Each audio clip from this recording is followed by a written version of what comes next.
जय जय श्री राधे हरे कृष्ण।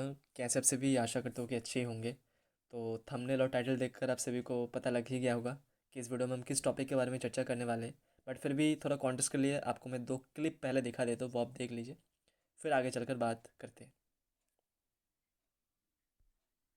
जब यहाँ भगवान कहते हैं कि जब हर कोई मुझे, तो वो अपने आप को ना कह के ईश्वर को संबोधित करते हैं, क्योंकि श्री कृष्ण स्वयं एक योगी है और उन्हें भी ये ईश्वरीय ज्ञान प्राप्त है और वो भी ईश्वर के ही उपासक है। वाह दीदी, वाह दीदी। नहीं नहीं दीदी, वाह दीदी। व्हाट इज दिस दीदी, दीदी। जो धर्म ज्ञान है उसे बताना मेरे बस की बात नहीं। श्री कृष्ण इस बात को कहते हैं, ध्यान देना इस बात पर। उस समय योग युक्त होकर मैंने परमात्मा तत्व का वर्णन किया था। परमात्मा तत्व का वर्णन किया था। यहाँ पे परमात्मा तत्व का वो वर्णन कर रहे थे योगा युक्त होकर, योग अवस्था में। तो क्या होता है कि वो योगी थे उस समय।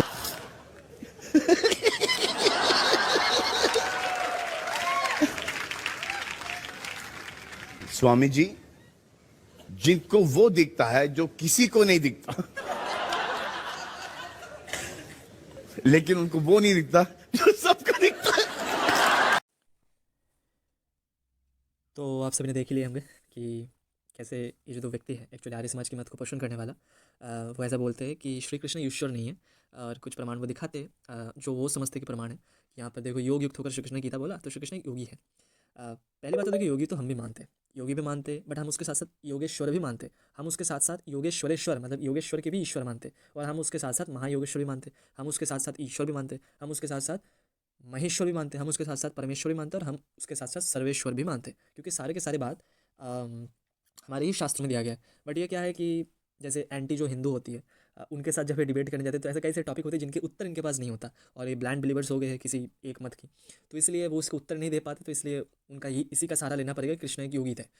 तो जो भी है, देखो, इस वीडियो में आगे बढ़ने से पहले हम आपको सब कुछ चीज़ दिखाएंगे, फ्रेज बाय फ्रेज सब कुछ डिस्कस होगा। उससे पहले मैं आपको बता देना चाहता हूँ कि इस वीडियो में बहुत सारे इंपॉर्टेंट टॉपिक के बारे में चर्चा होगा, बहुत सारी चीज़ दिखाया जाएगा, बहुत सारी चीज़ बोला जाएगा कि श्री कृष्ण वास्तविक में क्या योग युक्त होकर गीता बोला था, क्या उन्होंने सच में दोबारा गीता नहीं बोला था, क्या श्री कृष्ण कैपेबल नहीं थे दोबारा गीता बोलने के लिए, श्री कृष्ण क्या ईश्वर नहीं है। जैसे ये लोग एक एक इनका ये भी एक चलता है कि श्री कृष्ण तो भगवान है।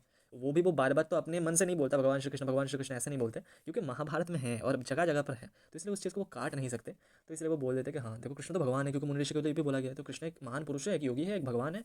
बट भगवान और ईश्वर में भेद होती है, तो हम वो भी दिखाएंगे। और हम ये दिखाएंगे कि कैसे भगवान ही सभी ईश्वर को ईश्वर है, ये भी दिखाएंगे। और कैसे वही भगवान श्री कृष्ण है, ये भी दिखाएंगे। हम ये भी दिखाएंगे कि कृष्ण ही ईश्वर है, कृष्ण ही सर्वेश्वर है, और कृष्ण ही समस्त ईश्वरों को ईश्वर पद प्रदान करने वाला ही श्री कृष्ण है। और समस्त ईश्वर के ईश्वर भी श्री कृष्ण है। और साक्षात ईश्वर भी कृष्ण की प्रतिदिन उन्हें प्रणाम करते अपने मन से, ये भी हम दिखाएंगे।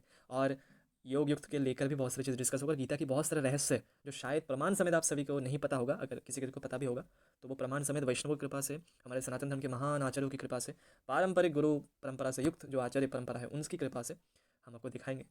तो बने रहिए। हम अभी जाते हैं महाभारत की उस जगह पर जहाँ पर योग युक्त ये शब्द आया। तो असल में ये आया है आश्वमेधिक पर्व के 16 नंबर अध्याय के मेनली 12 और 13 नंबर श्लोक ये दिखाते हैं। आप देख सकते हैं वासुदेव उवाच करके यहाँ पर है। तो ये देखिए 12 और 13 नंबर श्लोक, जहाँ पर बोला जा रहा है कि वह सारा का सारा धर्म उसी रूप में फिर से दोहरा देना मेरे वश की बात नहीं है। यहाँ पर एक्चुअली गीता के बारे में बात हो रही है। उस समय योग युक्त होकर मैंने परमात्मा तत्व का वर्णन किया था। परम है ब्रह्म कथितं योग युक्त न तन्मया। तो इसको देख कर ये लोग नाचने कूदने लगते हैं। बाकी महाभारत की जितनी भी वाणी है वो सब निकाल देते हैं, जो भी है हम वो बाद में दिखाएंगे। उससे पहले हम सपोज इस चीज़ को मान लेते हैं एज ए तर्क के लिए कि श्री कृष्ण चलो योग युक्त होकर गीता बोला, ठीक है। तो भगवत गीता की ऐसे तो बहुत सारे वर्सेस है, बट मैं एक दो ही वर्स आपको मैं दिखाता हूँ। तो आप देखिए, ये है 4 नंबर अध्याय की भगवत गीता की 5 से लेकर 8 नंबर श्लोक आपको मैं दिखा रहा हूँ, ठीक है ना। तो यहाँ पर देखिए, श्री भगवान वाचा, भगवान श्री कृष्ण बोल रहे हैं कि हे परंतप अर्जुन, मेरे और तेरे बहुत से जन्म हो चुके हैं, उन सबको तू नहीं जानता, किंतु मैं जानता हूँ। मैं अजन्मा और अविनाशी स्वरूप होते हुए भी तथा समस्त प्राणियों के ईश्वर होते हुए भी अपनी प्रकृति को अधीन करके अपनी योग माया से, आत्म माया से प्रकट होता हूँ। हे भारत, जब जब धर्म की हानि और अधर्म की वृद्धि होती है, तब तब मैं ही अपने रूप को रचता हूँ, अर्थात साकार रूप में लोगों के सम्मुख प्रकट होता हूँ। साधु पुरुषों के उद्धार करने के लिए, पाप कर्म करने वालों का विनाश करने के लिए और धर्म के अच्छी तरह से स्थापना करने के लिए युग युग में प्रकट हुआ करता हूँ। तो यहाँ पर जैसे जो आर्य समाज से है वो ऐसे क्लेम करते हैं कि भगवान श्री कृष्ण तो योग युक्त होकर, मतलब ईश्वर के साथ कनेक्ट होकर, योगस्थ होकर उनकी धरातल से ये बात बोली थी। तो इसका मतलब तो ये है कि श्री कृष्णा की अंदर से, या फिर श्री कृष्णा जो है वो ईश्वर की धरातल से बोल रहे हैं। तो इसका मतलब है कि ईश्वर की वाणी है। तो ईश्वर क्या बोल रही है कि अर्जुन, तेरे और मेरे बहुत से जन्म हो चुके हैं, तो ये तो मानना पड़ेगा कि ईश्वर की जन्म होती है। अगर आप कहोगे कि नहीं ये ईश्वर की वाणी नहीं है, यहाँ पर तो श्री कृष्ण बोल रहे हैं बाद में योग युक्त हुआ, तो ये बात फिर वैलिड नहीं बैठती, क्योंकि 6 नंबर श्लोक में भगवान श्री कृष्ण बोल रहे हैं कि भूता नामी ईश्वरोपि सन, समस्त प्राणियों का ईश्वर मैं ही हूँ, बट होते हुए भी अपनी प्रकृति को अधीन करके मैं योग माया से प्रकट होता हूँ। भगवान श्री कृष्ण ऐसा कैसे बोल सकते हैं आपके अनुसार, क्योंकि श्री कृष्ण तो योगी है। तो यहाँ पर श्री कृष्ण अगर योगी है तो वो ये बातें बोल नहीं सकते, और अगर वो ईश्वर है तो ईश्वर तो ये बोल रहा है कि मैं योग युग में प्रकट होता हूँ, मेरा बहुत से जन्म हो चुके हैं। हाँ, कैसे हो सकता है ये? अब मेरी बात बहुत ध्यान से सुनिएगा, क्योंकि एक बहुत महत्वपूर्ण चीज़ हम डिस्कशन करने के लिए जा रहे हैं। बहुत डीप यहाँ पर चीज़ समझना पड़ेगा कि यहाँ पर जैसे वो इंटरप्रेट करते हैं कि योग युक्त होकर भगवान श्री कृष्ण गीता बोले थे, आप बोलोगे कि अरे नहीं बोले थे क्या? यहाँ पर तो भगवान श्री कृष्ण खुद बता रहे हैं कि मैं उस टाइम पर बोल नहीं सकता। एक्चुअली देखो, इसीलिए ना मैं कहता हूँ कि शास्त्र की प्रॉपर अर्थ को जानने के लिए आपको एक प्रॉपर प्रामाणिक आचार्य या फिर किसी सिद्ध महापुरुष, सिद्ध आचार्य या फिर सिद्ध भक्त के पास जाकर आपको सीखना चाहिए। अगर आप इधर उधर से अगर आप सीखोगे या फिर अपने मनमानी, अपने मन जो कि प्राकृतिक है, अपने बुद्धि जो कि प्राकृतिक है, उससे उस अप्राकृत तत्व को, अप्राकृत परम पुरुष भगवान को, भगवान श्री कृष्ण को अगर आप पकड़ने की कोशिश करोगे तो आपका क्या दशा होगा वो तो आप इनको देखकर समझ ही सकते हो। जो भी है, पहली बात देखिए, भगवान श्री कृष्ण यहाँ पर बोल रहे हैं कि मैं योग युक्त होकर परमात्मा तत्व का वर्णन कर रहा था। तो योग युक्त का अर्थ आप मतलब क्या लोगे, क्योंकि यहाँ पर स्पष्ट आते योग युक्त में तन्मय, भगवान तन्मय होकर योग युक्त होकर ये गीता बोली थी, परमात्मा तत्व का वर्णन किया था। तो इसका अर्थ आप क्या लोगे? भगवान श्री कृष्ण क्या उस टाइम अपनी इंडिविजुअल एग्जिस्टेंस को भूल गए थे, है ना? क्योंकि ऐसा एक प्रकरण आती है जो है विष्णु पुराण में आती है, प्रहलाद महाराज जी द्वारा भगवत स्तुति। तो वहाँ पर वो भगवान विष्णु की स्तुति करते, और वहाँ पर एक आती है प्रकरण जहाँ पर वो अपने आप को खुद बताती है कि क्योंकि वो भगवान ही, मेरे रूप में भी वो भगवान ही है, तो भगवान विष्णु जो है वो मेरे रूप में होने के कारण मैं ही सबके आत्माधार परमात्मा सर्वव्यापक चैतन्य हूँ, मैं ही परमात्मा हूँ। उन्होंने यहाँ पर स्पष्ट रूप से बताया कि मैं ही सर्वव्यापक हूँ, मैं ही परमात्मा हूँ। तो इसके बाद वाले चैप्टर में पराशर मुनि इस चीज़ को एक्सप्लेन करते हैं कि ऐसे करते करते वो विष्णुमय हो गया, और फिर कुछ देर बाद कुछ चीज़ वहाँ पर डिस्कशन होती है, फिर कुछ देर बाद ये चीज़ आता है कि उसके बाद कुछ कारण था, तो वहाँ पर मुझे कारण याद नहीं आ रहा, तो वहाँ पर उसके बाद ऐसे करके उल्लेख आता है कि प्रहलाद महाराज जी को अपने बारे में स्मरण हुआ कि हाँ मैं प्रहलाद हूँ, तो उसके बाद फिर वो भगवान की स्तुति करने लगा। तो ऐसे हमें क्या पता लगता है कि प्रहलाद महाराज जी जो है जिस टाइम ये बोल रहे थे, मतलब जिस टाइम जैसे आत्मा मैं ही परमात्मा हूँ, ये योग युक्त होकर भगवान में भक्ति में योग युक्त होकर, भक्ति युक्त होकर, तन्मय होकर, अपने आप को भूल जाना, अपने मन बुद्धि अहंकार को उनमें लय करके अपनी सुध ना रहना, है ना, ये जो स्थिति होती है, इस स्थिति में वो पहुंच गए थे। उस टाइम उन्हें अपने आप की सुध नहीं थी। आप विष्णु पुराण चेक कर सकते हो, वहाँ पर वापस स्पष्ट आते हैं कि फिर उन्हें स्मरण हुआ कि मैं प्रहलाद हूँ, स्पष्ट आती है वहाँ पर। मतलब उन्हें विस्मरण हो गया था कि वो प्रहलाद है, मतलब प्रहलाद मैं इंडिविजुअल को रखते हुए कि मैं जो इंडिविजुअल हूँ वो हूँ, ऐसा उन्होंने नहीं कहा। उन्होंने उनकी दृष्टि से कहा, इस चीज़ को समझना, उन्होंने अपने आप को लय कर दिया भगवान में, और भगवान के दृष्टि में ही विष्णु के दृष्टि, भगवान विष्णु के दृष्टिकोण से या फिर परमात्मा ईश्वर जो भी कहूँ उनके दृष्टिकोण से उन्होंने बात बोला।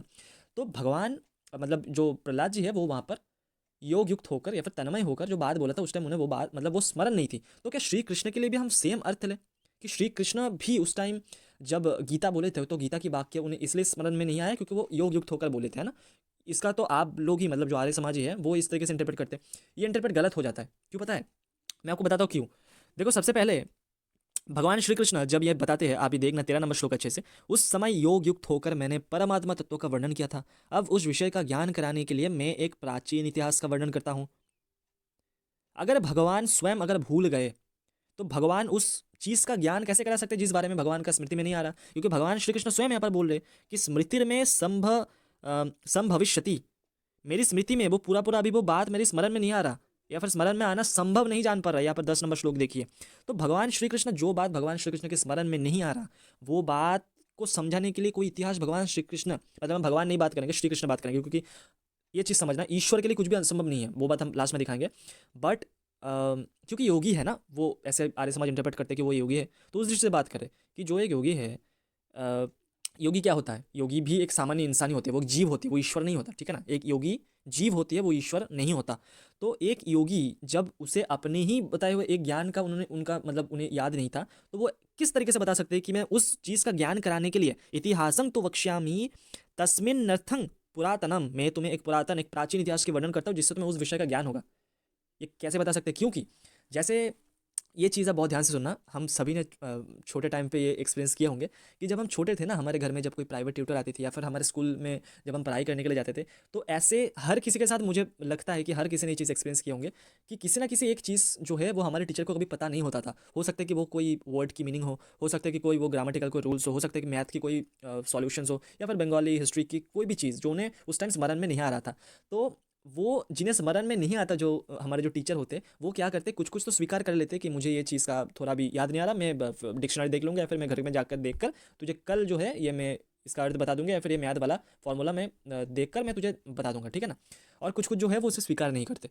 तो उन्हें पहले अपने आप को दिखाना पड़ता है ना, जो भूल गया है वास्तव में, उन्हें तो अपने आप को दिखाना पड़ता है वो ज्ञान, वो मैथ की फॉर्मूला, फिर वो जो स्टूडेंट होते हैं उसको बताते हैं ना, उस छात्र को। बट यहाँ पर भगवान श्री कृष्ण क्या बोल रहे हैं, भगवान श्री कृष्ण पहले तो बता रहे हैं कि स्मृति में समविष्यति, उस बात का पूरा पूरा स्मरण होना आप संभव नहीं जान पड़ता।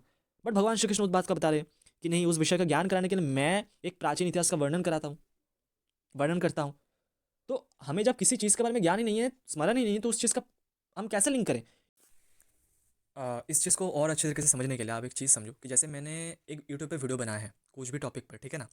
अब वो वीडियो जो है वो किसी कारण अचानक डिलीट हो जाती है, ठीक है ना, या फिर उस वीडियो में कुछ ऐसे रेफरेंस है। डिलीट का मैंने ऑप्शन, मैंने ये एग्जांपल क्यों दे रहा हूँ, क्योंकि भगवान श्री कृष्ण या फिर जो भगवत गीता है वो उस टाइम संकलन मतलब बुक फॉर्म में या फिर शास्त्र के ऐसे पत्र के फॉर्म में वो नहीं थी। इसलिए श्री अर्जुन जी जो है वो श्री कृष्ण से फिर से पूछा ना, अगर होते तो वो तो फिर हमारी तरह वो बुक खरीद कर या फिर बुक लेकर वो पढ़ लेते। तो आज के टाइम में यूट्यूब वगैरह में वो तो वीडियो वगैरह अवेलेबल हो जाते, इसलिए मैंने डिलीट का ऑप्शन लिया, या फिर मैंने ये ऑप्शन रखा, ये एग्जाम्पल रखा कि कोई ऐसी चीज़ जो आपको समझ नहीं आए। अब वो चीज़ अगर आप मुझसे पूछो कि यहाँ पर आप क्या बातें कर रहे थे, या फिर उस वीडियो में आपने जो एग्जाम्पल दिया ना वो आपने डिलीट क्यों किया, आप मुझे क्या फिर से वो रेफरेंस देकर आप एक बार मुझे समझा सकते हो। मैं आपको उस चीज़ के बारे में तब समझाऊंगा ना, या फिर उस चीज़ का अगर मुझे प्रॉपर अगर ज्ञान होगा तब मैं आपको समझा पाऊंगा। या फिर उस चीज़ को अगर आपको, जैसे आपको वो वीडियो देखकर भी अगर आपको समझ नहीं आया उस रेफरेंस को देखकर, तो मैं उस चीज़ को एक एग्जाम्पल सेट करके मैं आपको समझाऊंगा। एग्जाम्पल उस चीज़ के रिगार्डिंग मैं कब दे पाऊंगा, जब मुझे उस चीज़ के विषय वस्तु याद होगा। बट भगवान तो यहाँ पर मतलब श्री कृष्ण तो यहाँ पर बोल रहे हैं कि स्मृति में संभविष्यति, मुझे स्मृति में नहीं है। जैसे अर्जुन भूल गया वैसे भगवान भी भूल गया वो ज्ञान।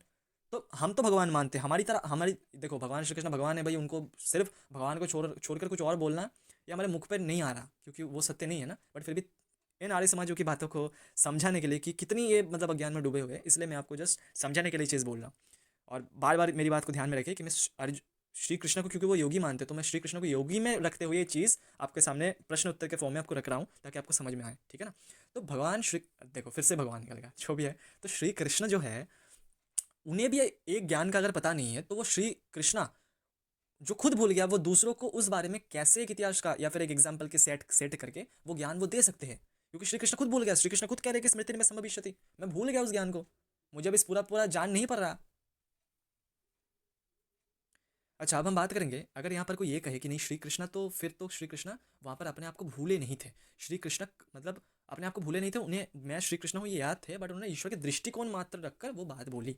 ठीक वैसे ही जैसे ज्ञान मार्ग के जो साधक होते हैं, या फिर अद्वैत परंपरा के अद्वैत मार्ग के जो साधक होते हैं, वो जो अधिकारी होते हैं ऑब्वियसली, ठीक है ना, तो वो इस चीज़ के लिए ऐसे प्रैक्टिस करते हैं कि अहम ब्रह्मास्मि, मैं वो ब्रह्म हूँ। कौन से ब्रह्म? जो समस्त संसारों के ईश्वर है, जो सर्वत्व व्याप्त है, जो परम तत्व है, वो मैं हूँ। I am the self of all, मैं ही सबकी आत्मा हूँ। तो यहाँ पर जो साधक, सिद्ध की बात अलग है, सिद्ध की तो वहाँ पर वो एकदम वहाँ पर मतलब वो उनका मतलब विलीन हो जाती है, ठीक है ना, वो एकदम उनमें समाधि की तरह उनका हो जाती है। बट जो साधक दशा में है वो साधक क्या करते हैं, कल्पित करते हैं ना इस चीज़ का। उन्हें तो अपने देह के बारे में उन्हें भान है ना कि मैं ये देह हूँ, उन्हें वो कितना भी बोले उनका तो भान तो यही है कि मैं देह हूँ, है ना। बट वो इस चीज़ को झुटला कर, क्योंकि प्रैक्टिस होती है तो इसलिए प्रैक्टिस करने के लिए वो ऐसा माइंड ही माइंड वो इस चीज़ को सोचते हैं कि नहीं, मैं ये स्थूल शरीर नहीं हूँ, मैं स्थूल शरीर से परे सूक्ष्म शरीर भी नहीं हूँ, मैं स्थूल और सूक्ष्म से भी परे कारण शरीर भी नहीं हूँ, मैं स्थूल सूक्ष्म और कारण के अतीत अविनाशी आनंद घन परमात्मा या फिर आत्मा या फिर ब्रह्म हूँ। ऐसे वो थिंकिंग करते। तो क्या श्री कृष्ण भी ऐसे थिंकिंग करके वो बात बोली थी उनके कल्याण के लिए कि श्री कृष्ण तो उत्तम योगी है, बट उस टाइम उन्होंने योग युक्त मतलब वो अपने आप को भूल नहीं गए थे, उन्हें स्मरण था कि मैं कृष्ण हूँ, बट उन्होंने रखा कि नहीं भगवान के दृष्टिकोण से हम ये बात बोलेंगे। तो उन्होंने अपने आप को भगवान के ऐसे करके कि भगवान के दृष्टिकोण मतलब मैं वो हूँ, ऐसे करके कल्पित करके उन्होंने वो टीचिंग्स दिया। तो क्या ये बात है? नहीं, ये बात भी यहाँ पर सिद्ध नहीं होता। श्री कृष्ण देखो एक योगेश्वर है, ये तो आप मानोगे, योगेश्वर मतलब योग के ईश्वर, ठीक है ना। चलो वो भी बात हम छोड़ देते, योगेश्वर से भी इसलिए उन्हें डर लगता है जो भी है। बट हम श्री कृष्ण एक योगी है, तो वो योगी कैसा है? सिद्ध योगी है ना, ऐसा वैसा नहीं है। क्योंकि महाभारत से ये वाणी शुद्ध होता है। अगर हम श्री कृष्ण को एक सामान्य इंसान भी माने तो श्री कृष्ण एक सिद्ध योगी थे और संसार में सबसे पूज्य थे उस कालीन, सबसे बड़े परम पूजनीय थे भगवान श्री कृष्ण। इस बात का भी सिद्धि होती है। कौन सिद्धि करती है? बहुत बड़े बड़े महाभारत में ऐसे महापुरुष हैं, जिनमें से मुझे जो दो अभी स्मरण आ रही है, एक जो है हमारे पितामह भीष्म ने ये बात बोली है। और पितामह भीष्म कौन है आपको बताने की ज़रूरत नहीं है। महाभागवत, भगवान विष्णु के भगवान की या फिर ईश्वर जो भी हो कहो, या फिर भगवान कृष्ण के उनके परम भक्त है। टॉप जो 12 जो महाभागवत आती है उनमें से एक है महामहिम भीष्म, पितामह भीष्म। तो भीष्म पितामह और भीष्म पितामह की एक आइडेंटिटी, जैसे अगर आपको संदेह है तो आपको मैं बता दूं कि भीष्म पितामह वो है जो सरसैया में, जब वो बाणों की शैया में जब वो शायद थे और पीड़ा में जब वो भोग रहे थे, तो उनके सामने संसार के जितने भी बड़े बड़े ब्रह्मविद संपन्न, जो ईश्वर को सिद्ध कोटि के, ईश्वर में जो अपने तल्लीन कर चुके, जो ईश्वर के नित्य दर्शन पाते, ऐसे बड़े बड़े ब्रह्मज्ञानी बड़े बड़े महापुरुष उनके सामने मस्तक झुकाकर खड़े हुए हैं। वेद व्यास से लेकर बड़े बड़े ऋषि, और जिन्हें आप आर्ष आर्ष आर्ष आर्ष कहते हो, ऐसे बहुत सारे आर्ष महापुरुष, आर्ष ऋषि भी वहाँ पर मौजूद है, जिसका उल्लेख आपको महाभारत में ही मिल जाएगा। वो महामहिम भीष्म के आगे सिर झुकाकर हाथ जोड़कर नमन करते हुए कहे। और मैं ये क्यों परिचय दे रहा हूँ, क्योंकि देखो भक्तों के लिए या फिर जो परंपरा से युक्त थे उनको तो ये सब बताने की ज़रूरत ही नहीं है। बट ये जो जिनका डिल्यूट हो गया ना, या फिर जो थोड़ी बहुत अभी उनमें मतलब चांस बाकी है कि भगवान की कृपा हो सकती है, हो सकता है कि वो समझ जाए, तो उनके लिए वो चीज़ वर्णन किया जा रहा है। तो ऐसे महामहिम भीष्म भगवान श्री कृष्ण को परम पूज्य, संसार में सबसे श्रेष्ठ मानते हैं। मैं आपको दिखा रहा हूँ कहाँ पर, जहाँ पर राजसूय यज्ञ होती है और मतलब युधिष्ठिर महाराज की अभिषेक होगी, मतलब उनको एज ए चक्रवर्ती सम्राट के तौर पर उन्हें घोषित किया जाएगा उनके सामने। तो वहाँ पर उस बारे में वो जो यज्ञ हो रहे थे उस टाइम राजसूय यज्ञ, तो वहाँ पर शिशुपाल ऑब्जेक्शंस कर रहा था जब उनको परम पूज्य माना गया कि अग्र पूजा के अधिकारी कौन, अग्र पूजा के अधिकारी है श्री कृष्ण। और वहाँ पर बड़े बड़े मुनि ऋषि थे सब, और ऐसा नहीं कि एक दो, जितने भी ब्रह्मविद संपन्न मनुष्य है, जो भी ब्रह्मविद मतलब ब्रह्म में जिनकी स्थिति है, जिनकी ईश्वर में स्थिति है, मतलब सिद्ध कोटि के महापुरुष, आर्ष मुनि ऋषि, सबके ऊपर उनको परम पूज्य माना गया। अब देखिए मैं आपको पूरी डिटेल्स में दिखाना चाहता हूँ सब कुछ चीज़ें, ताकि आपके मन में कोई समस्या ना रहे, और इस संतों की कृपा से हमें सब चीज़ का प्रमाण वगैरह मिलता रहता है। तो मैं आपको दिखा रहा हूँ, देखिए भीष्म उवाचा, ये राजसूय यज्ञ का वहाँ पर मतलब ऐसे चीज़ चल रहा है कि इस संसार में परम पूज्य कौन है, जिसका आप पता लगाओ, ठीक है ना। तो भीष्म पितामह को दायित्व दिया जाता है, और भीष्म पितामह वैशंपायन जी क्या बताते हैं कि तब महापराक्रमी, आप देख सकते हो 27 नंबर श्लोक, तब महापराक्रमी शांतनु नंदन भीष्म ने अपनी बुद्धि से निश्चय करके भगवान श्री कृष्ण को ही भूमंडल में सबसे अधिक पूजनीय माना। यहाँ पर मैं श्री कृष्ण की ईश्वरता का वर्णन यहाँ पर नहीं कर रहा, ये चीज़ ध्यान में रखिए। यहाँ पर श्री कृष्ण की उत्तम योगी है, मतलब वो सिद्ध है, इस चीज़ को बताने के लिए मैं ये चीज़ दिखा रहा हूँ। और वो क्यों है वो मैं जहाँ पर डिस्कस कर रहा था वहाँ पर भी मैं वर्णन करूँगा। तो यहाँ पर देखिए भीष्म क्या कहते हैं, महामहिम भीष्म। तो भीष्म ने कहा 28 और 29 नंबर श्लोक, और कुंती नंदन, ये भगवान श्री कृष्ण इन सब राजाओं के बीच में अपने तेज बल पराक्रम से उसी प्रकार देदीप्यमान हो रहे हैं जैसे ग्रह नक्षत्र में भुवन भास्कर भगवान सूर्य अंधकार पूर्ण स्थान जैसे सूर्य का उदय होने पर ज्योति से जगमग हो उठता है, और वायुहीन स्थान जैसे वायु के संचार से सजीव सा हो जाता है, उसी प्रकार भगवान श्री कृष्ण के द्वारा हमारी ये सभा आह्लादित और प्रकाशित हो रही है, और यही अग्र पूजा की यज्ञ है। भीष्म जी की आज्ञा मिल जाने पर प्रतापी सहदेव ने वृष्णिकुल भूषण भगवान श्री कृष्ण को विधिपूर्वक उत्तम अर्घ्य निवेदन किया। अब यहाँ पर देखिए श्री कृष्ण की अग्र पूजा को देखकर शिशुपाल, जो आज के टाइम में भी बहुत सारे ऐसे मौजूद हैं, जो बोल लेते हैं, अरे इन महात्मा भूमि पतियों को रहते हुए ये वृष्णिवंशी कृष्ण राजाओं की भांति राजोचित पूजा का अधिकारी कदापि नहीं हो सकता। शिशुपाल ने ऐसे बोलने लगा कि कदापि अधिकारी नहीं उत्तम पूजा की। तो इसके उत्तर में जो वो प्रमाण देते, जो वो चीज़ बताते भीष्म जी, वो आप बहुत ध्यान से गौर करना, बहुत अच्छी है। अब देखिए मैंने थोड़ा स्किप कर दिया, वो 36 अध्याय में वो था जहाँ पर उनको परम पूज्य माना गया, अग्र पूजा के अधिकार माना गया। तो इसके बाद जब शिशुपाल, जैसे कुछ अभी भी है आपको पता है, तो शिशुपाल जब उनकी निंदा करने लगा कृष्ण की, तो भीष्म पितामह को दायित्व दिया गया कि वो क्यों परम पूज्य, इस चीज़ के बारे में बताओ।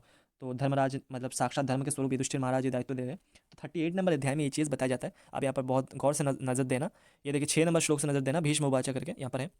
तो भीष्म जी ने कहा, उनके मतलब निंदा सुनकर उनके सामने प्रतिपादन कर रहे हैं कि धर्मराज, भगवान श्री कृष्ण ही संपूर्ण जगत में सबसे बढ़कर है, वह ही परम पूजनीय है। जो उनकी अग्र पूजा स्वीकार नहीं करता उसकी अनुनय विनय नहीं करनी चाहिए, वह सांत्वना देने या समझाने बुझाने के योग्य नहीं है। यहाँ पर देखिए 9 नंबर श्लोक फिर, महाभाव श्री कृष्ण केवल हमारे लिए ही परम पूजनीय नहीं है, ऐसी बात नहीं है, ये तो तीनों लोगों के पूजनीय है।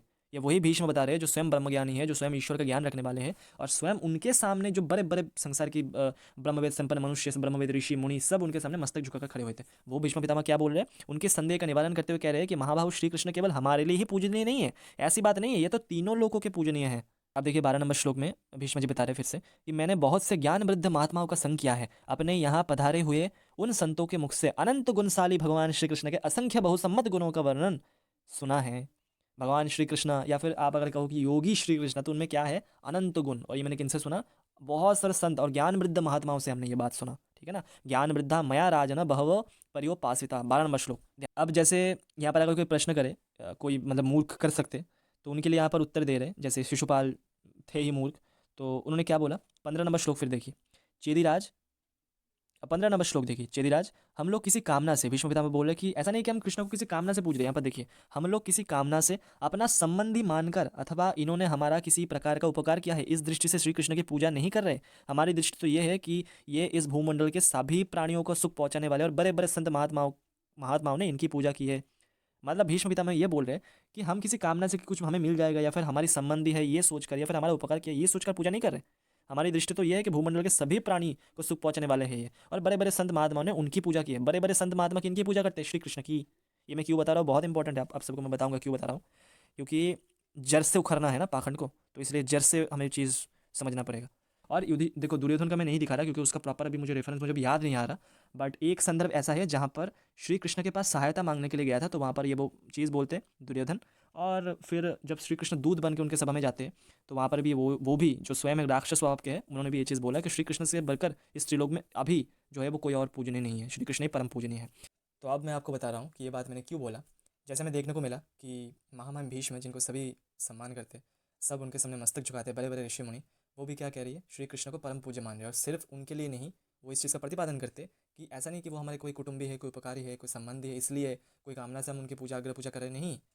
संतों से हमने ये सुना है और हम खुद इसके मतलब नेत्रों से उनके बारे में हमने देखे सुने हैं कि वही परम पूजनीय है, उनमें अनंत गुण हैं और सभी संत महात्मा उनकी पूजा करते हैं। सिर्फ मेरे लिए वो पूज्य नहीं है, त्रिलोक के लिए, त्रिलोक के लिए, सिर्फ इस धरती के लिए भी नहीं, त्रिलोक के लिए श्री कृष्ण इस टाइम सर्व पूजनीय हैं। मतलब ये बात मैं क्यों छेड़ा, क्योंकि अभी आप फिर से कॉन्टेक्स्ट पर आ जाइए। जैसे योग युक्त का हमने वर्णन करा था, तो पहले जो योग युक्त का अर्थ मतलब श्री कृष्ण अपने आप को भूल गए थे, इस बात का सिद्ध नहीं होता कि श्री कृष्ण अपने आप को भूल गए थे, क्योंकि हमने वहाँ पर प्रमाण दिखाया। अब जो बात चल रहा था कि श्री कृष्ण योगी है ना, तो श्री कृष्ण अगर वहाँ पर भूले नहीं थे, श्री कृष्ण अगर वहाँ पर अपने आप का अगर बोध था कि मैं श्री कृष्ण हूँ, और वहाँ पर अगर श्री कृष्ण उत्तम दृष्टिकोण से मतलब ईश्वर के दृष्टिकोण से अगर उन्होंने बात बोला, तो श्री कृष्ण फिर वो बात फिर भूल कैसे गए? क्योंकि जो योगी होते हैं उनमें स्मृति भूलना, जैसे ये तो अज्ञान है ना।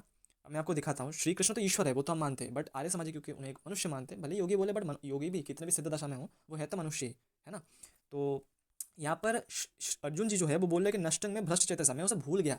तो वो भूल गए, तो इसलिए उनको कितना फटकार लगाया गया कि तुम ऐसे कैसे कर सकते हो, इतने बड़े विद्या को तुमने भूल गया, ये मुझे बहुत अप्रिय है। तो वही बात तो श्री कृष्ण खुद अपने लिए कर रहे कि स्मृति में संभविष्यति, उस बात का पूरा स्मरण होना आप मुझे नहीं आ रहा। आप थोड़ा अच्छे से रिसर्च वगैरह करके देख लो। योगी, ये जो भूलना का भाव है ना, पहली बात योगी वगी छोड़ दीजिए। पहले के ज़माने में सामान्य मनुष्य, ठीक है ना, वो सभी संयमशील रहते थे, वो सभी एक पत्नी एक पतिव्रत धारण करते थे और धर्माचरण करते थे। पहले के ज़माने में स्मृति लोप होना ये सारी चीज़ नहीं था। पहले के ज़माने में लोग ऐसे जैसे अभी क्या होता है कि हम कुछ दिन कुछ बातें करते हैं और वो बातें भूल जाते हैं, फिर कुछ पढ़ाई करते हैं वो भूल जाते हैं, वो पहले के ज़माने में वैसे बुद्धि नहीं थी। पहले के ज़माने में लोग पाप में इतने प्रवृत्त नहीं थे, तो उनकी एक नॉर्मल पर्सन में भी बहुत ज़्यादा स्मृति होती थी। उन्हें स्मृति का लोप होना मतलब अज्ञान। तो श्री कृष्ण तो योगी है, और योगी भी कैसे, जैसे हमने दिखाया, इसीलिए मैंने वो प्रूफ दिखाया कि बड़े बड़े ब्रह्म ज्ञानियों के भी जो पूज्य भीष्म पितामह, उनके वो क्या बता रहे हैं कि सबके लिए वो पूज्य है, और सिर्फ इस जगत के लिए नहीं, त्रिलोक के लिए। और उसका पहले वाला अध्याय भी आप चेक कर लेना, राजसूय यज्ञ के जहाँ पर वर्णन आती है, वहाँ पर क्या बोला गया है, ब्रह्मविद महर्षि को छोड़ो, वहाँ पर सभी ब्राह्मण, बड़े बड़े विद्वान जो थे, विद्वान ब्राह्मण, वैश्य, क्षत्रिय, शूद्र, सब वहाँ पर मतलब उस टाइम मौजूद थे, और सबके ऊपर उनकी अग्र पूजा का मतलब सभी ने उसको माना। मतलब जितने भी जैसे बोलते हैं ना आर्ष जितने भी आर्ष मुनि ऋषि थे, उन सब ने भी उस टाइम उस चीज़ को माना कि श्री कृष्ण अग्र पूजा के अधिकारी है। तो मतलब वो एक सिद्ध कोटि की योगी है। मतलब एक सामान्य मनुष्य को अगर स्मृति लोप नहीं हो सकती, तो श्री कृष्ण कैसे अपने बात को भूल गया? अब श्री कृष्ण ये भूल गए, ये बात अब क्यों कह रहा हूँ मैं, ये समझ पा रहे हो ना? कि पहले जैसे हमने बात किया कि श्री कृष्ण योग युक्त होना मतलब ईश्वर के दृष्टिकोण से मतलब एकदम ईश्वर के साथ कनेक्टेड हो जाना, और अपने आप को मतलब इंडिविजुअल एग्जिस्टेंस की वो कृष्ण इस बात का शुद्ध होकर ईश्वर के दृष्टिकोण से ईश्वर ही बात कर रहे ऐसे भाव में ईश्वर के साथ एकीभूत होकर वो बात बोलना। बट यहाँ पर हमने बात क्या किया कि वो क्योंकि सिद्ध नहीं होता, तो यहाँ पर हमने एक और कॉन्टेक्स्ट लिया, और यहाँ पर हमने ये अगर हम ऐसे माने कि श्री कृष्ण योग युक्त मतलब भगवान के दृष्टिकोण से, ईश्वर के दृष्टिकोण से वो बात कर रहे थे, मतलब वो अपने आप को भूले नहीं थे, तो मतलब श्री कृष्ण को याद था कि मैं क्या बोल रहा हूँ, तो वो फिर वो बात में अगर भूल जाते तो फिर वो कैसे योगी है ना? देखो, ये हम क्वेश्चन चिन्ह नहीं डाल रहे, क्योंकि तुम उन्हें एक सामान्य मनुष्य मानते हो, तो सामान्य मनुष्य के लिए अवश्य प्रश्न चिन्ह खड़े होते। तो अब हम बात करेंगे योग युक्त के अर्थ के ऊपर, क्योंकि हमने देखा कि योग युक्त का जो अर्थ वो सिद्ध करते हैं, वो अगर कॉन्टेक्स्ट देखे, वो अगर एक्चुअल अगर मीनिंग देखे, अगर प्रॉपर अगर चीज़ सब कुछ आगे पीछे अगर देखे, तो उसका मीनिंग जो है वो सिद्ध नहीं होता, ठीक है ना।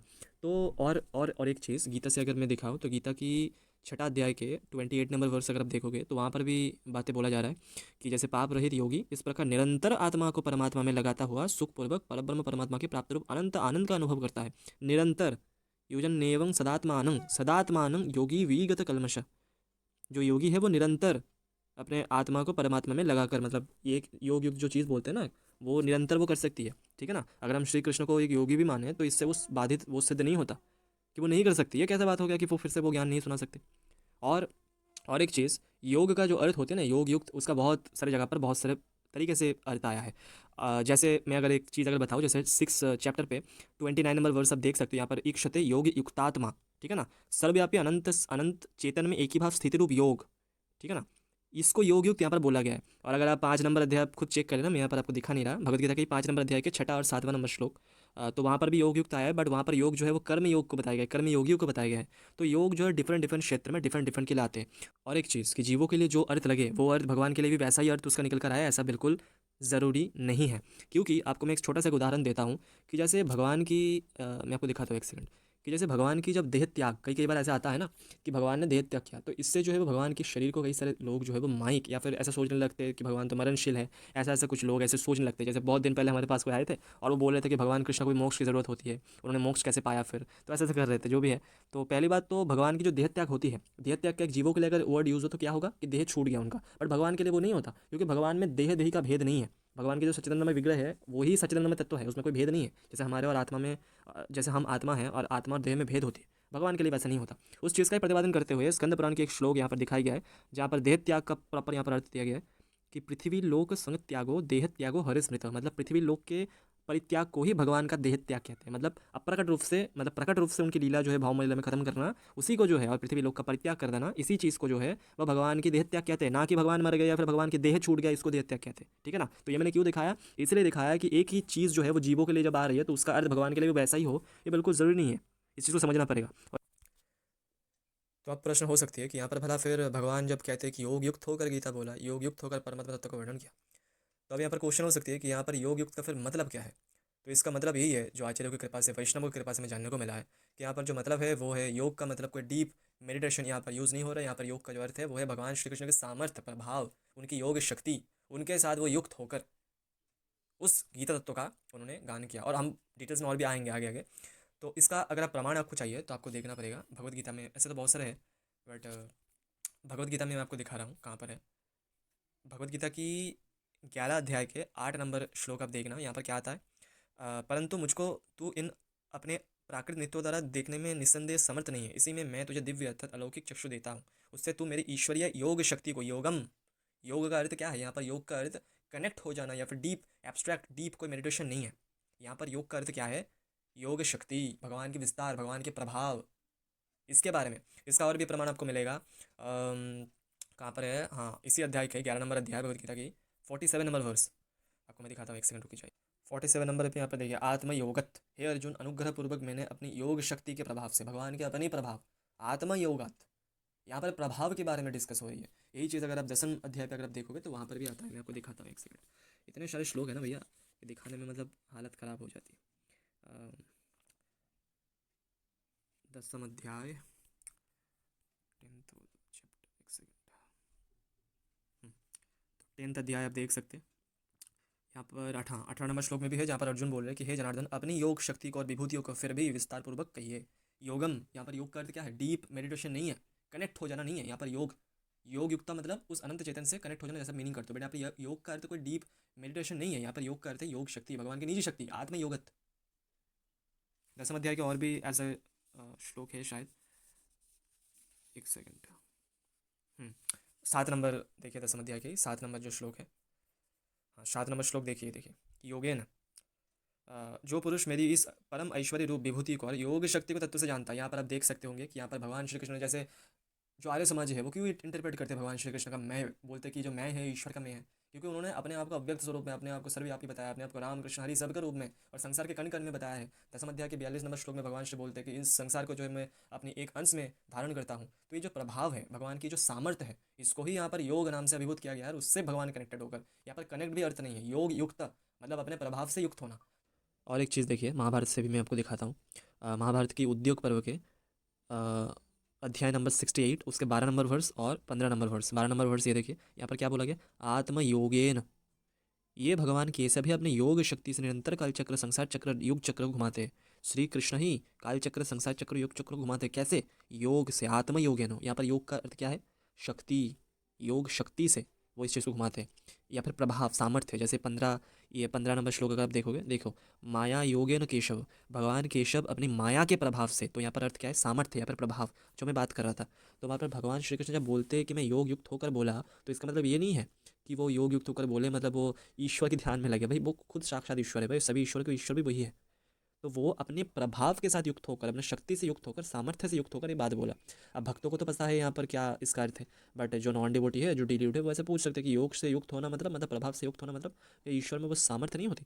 बिल्कुल होती है, ये बिल्कुल वैसा ही है जैसे आप मान लीजिए कि बहुत बड़े पुलिस ऑफिसर हो या फिर कोई मिनिस्टर हो या फिर कुछ और हो, ठीक है ना। तो आपकी एक जो क्षमता है ना, आपके प्रभाव है ना सबके ऊपर, बट आप जब अपने घर वालों के साथ होते हो, वो आपके सखा हो सकते हैं, वो आपके मित्र हो सकते हैं, वो आपके भाई बंधु, फैमिली मेम्बर में माता पिता हो सकती है, वो आपकी बेटे हो सकती है, बेटी हो सकती है, तो उनके पास आप अपना प्रभाव ऑलवेज दिखाते नहीं हो, है ना। तो इसका मतलब ये नहीं होता कि आप में प्रभाव होता नहीं है, बट आप एक सखा के साथ, सखा की तरह, जो आपके बेस्ट फ्रेंड होगा, आप मंत्री होने के बाद भी उनके साथ एक पर्सनल जब आपकी संबंध, आपकी बातचीत होगी, तो आप मित्र की तरह ही उनके साथ मिलोगे। आप अपना मंत्री वाला रौब झोब दिखाओगे नहीं, है ना। आप अपने घर में अपने माता पिता के साथ भी वैसे ही व्यवहार करोगे। आप जो कुटिल आदि होती है वो तो मतलब उनमें भाव आ जाती है, फिर वो अत्याचार करते हैं, वो बात लगे, बट एक नॉर्मल मैं कह रहा हूँ। ठीक वैसे ही अर्जुन श्री कृष्ण के सखा थे, तो वो उनके साथ सखा की तरह ही रहते थे, ठीक है ना। जब विश्वरूप योग अध्याय में जो 11 नंबर जो अध्याय है, वहाँ पर आप देखना, जब वो विश्वरूप का जब वो दर्शन कराते हैं भगवान श्री कृष्ण, तो अर्जुन उनकी रूप देखकर भयभीत हो जाती है। तो भगवान श्री कृष्ण ने डांट लगाते हैं कि तुम भयभीत क्यों हो रहे हो, मूर्ख, तुम भयभीत मत हो, क्यों बोल रहे हैं, क्योंकि वो अपने जो अर्जुन जी है वो उनको सखा मानते। बट आपने देखे होंगे कि गीता में अर्जुन उनको सखा मानने के बावजूद भी जब वो मोह में पड़ जाते हैं, तब अर्जुन को सॉरी कृष्ण को एज ए गुरु रूप में वो स्वीकार करते हैं। तो इसीलिए भगवान श्री कृष्ण अपने प्रभाव को वहाँ पर दिखाते हैं और वो फिर वाणी बोलते। तो इसका मतलब ये नहीं कि भगवान श्री कृष्ण के पास प्रभाव नहीं है, शक्ति नहीं, नहीं, शक्ति से युक्त होना। जैसे कृष्णा बताया जाता है कि ब्रज लीला में कृष्ण का माधुरी का प्रवेश है, प्रेम का पूर्ण प्रकाश है, बट ऐश्वर्य या फिर शक्ति का उतना प्रकाश वहाँ पर नहीं है। बट जब होती है, जब वहाँ पर असुर संहार आदि लीला होती है, तो वहाँ पर शक्ति, योग शक्ति प्रकाश हो जाती है। तो इसका मतलब ये नहीं कि कृष्ण में शक्ति नहीं है, शक्ति तो है, बट वो प्रकटित नहीं होता। अब यहाँ पर प्रश्न हो सकती है कि भगवान श्री कृष्ण, चलो भगवान है, ईश्वर है, और उन्होंने योग युक्त मतलब अपने प्रभाव से युक्त होकर वो वाणी बोले थे, वो स्वयं बोले थे, ठीक है ना। बट भगवान श्री कृष्ण ये क्यों कह रहे हैं कि उस विषय का, उस सारा का सारा धर्म को उसी रूप में फिर से दोहरा देना अब मेरी बस की बात नहीं। देखो, इस चीज़ को समझने के लिए एक चीज़ बहुत ध्यान से सुना। मैं पहले दिन से ये बोलता आया हूँ कि हर एक कथन की भावार्थ भी होती है, बिना भावार्थ के आप श्लोक की जो अर्थ है वो नहीं समझ सकते, ठीक है ना। जैसे बचपन में कई बार क्या होता था कि हम कुछ चीज़ के लिए जिद करते थे, ठीक है ना। और हो सकता है कि कई बार हम, हमारी फैमिली मेम्बर्स जो है, वहाँ पर हम किसी को मतलब हमारे जो माता पिता है उनको, उनके मतलब उन्होंने हमें बोला कि हमें कई बार घूमने ले जाएंगे। अब किसी कारणवश वो घूमना जो है वो कैंसिल हो जाती है, या फिर वो थोड़ा लेट होंगे, ऐसे करने की बात हो रहा है, या फिर कब से जाने की आप जिद कर रहे हो, या फिर कोशिश कर रहे हो, आप बोल रहे हो कि लेकर चलो यहाँ पर, बट वो लेकर नहीं जा रहे हैं, मतलब डायरेक्टली मना नहीं कर रहा, बट वो बोल रहे हैं कि हाँ इस दिन लेकर चलूँगा, इस दिन लेकर चलूँगा, बट बार बार वो कैंसिल हो जाता है। तो इसके परिवर्तन में आप बहुत दिन बाद फिर आप खुद बोलते हो कि नहीं छोड़ दो, अब मुझे जाना ही नहीं यहाँ पर। तो इसका अर्थ क्या है, क्या वास्तव में आपको जाना नहीं है?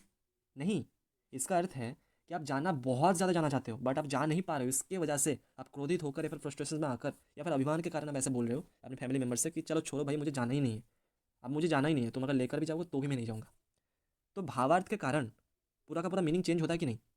तो वैसे भगवान श्री कृष्णा, यहाँ पर देखो, श्री कृष्णा या फिर भगवान की जो लीला है ना, उस एक लीला का कभी एक अर्थ नहीं है। एक लीला करके उन्होंने बहुत सारी चीज़ समझाया है। यहाँ पर उन्होंने क्या समझाया?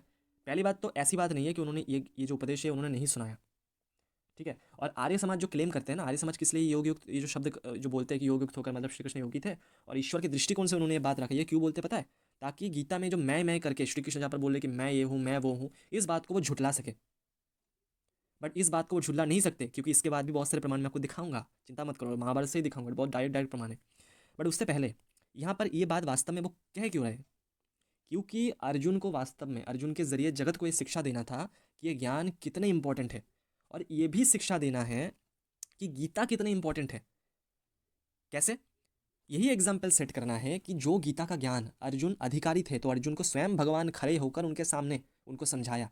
बट दोबारा जब अर्जुन ने वो गीता की ज्ञान उन्होंने पूछा, तब वो उस चीज़ के लिए मना कर दिए, उन्हें धिक्कार दिया, उन्हें फटकारा, उन्हें अप्रिय, ये चीज़ उनका अप्रिय लगा, ये भी उन्होंने बोला, और उन्हें फिर से दोबारा गीता नहीं सुनाया। हालांकि ये बात नहीं है, मैं आपको आगे दिखाऊंगा, बट ये एग्जाम्पल सेट है।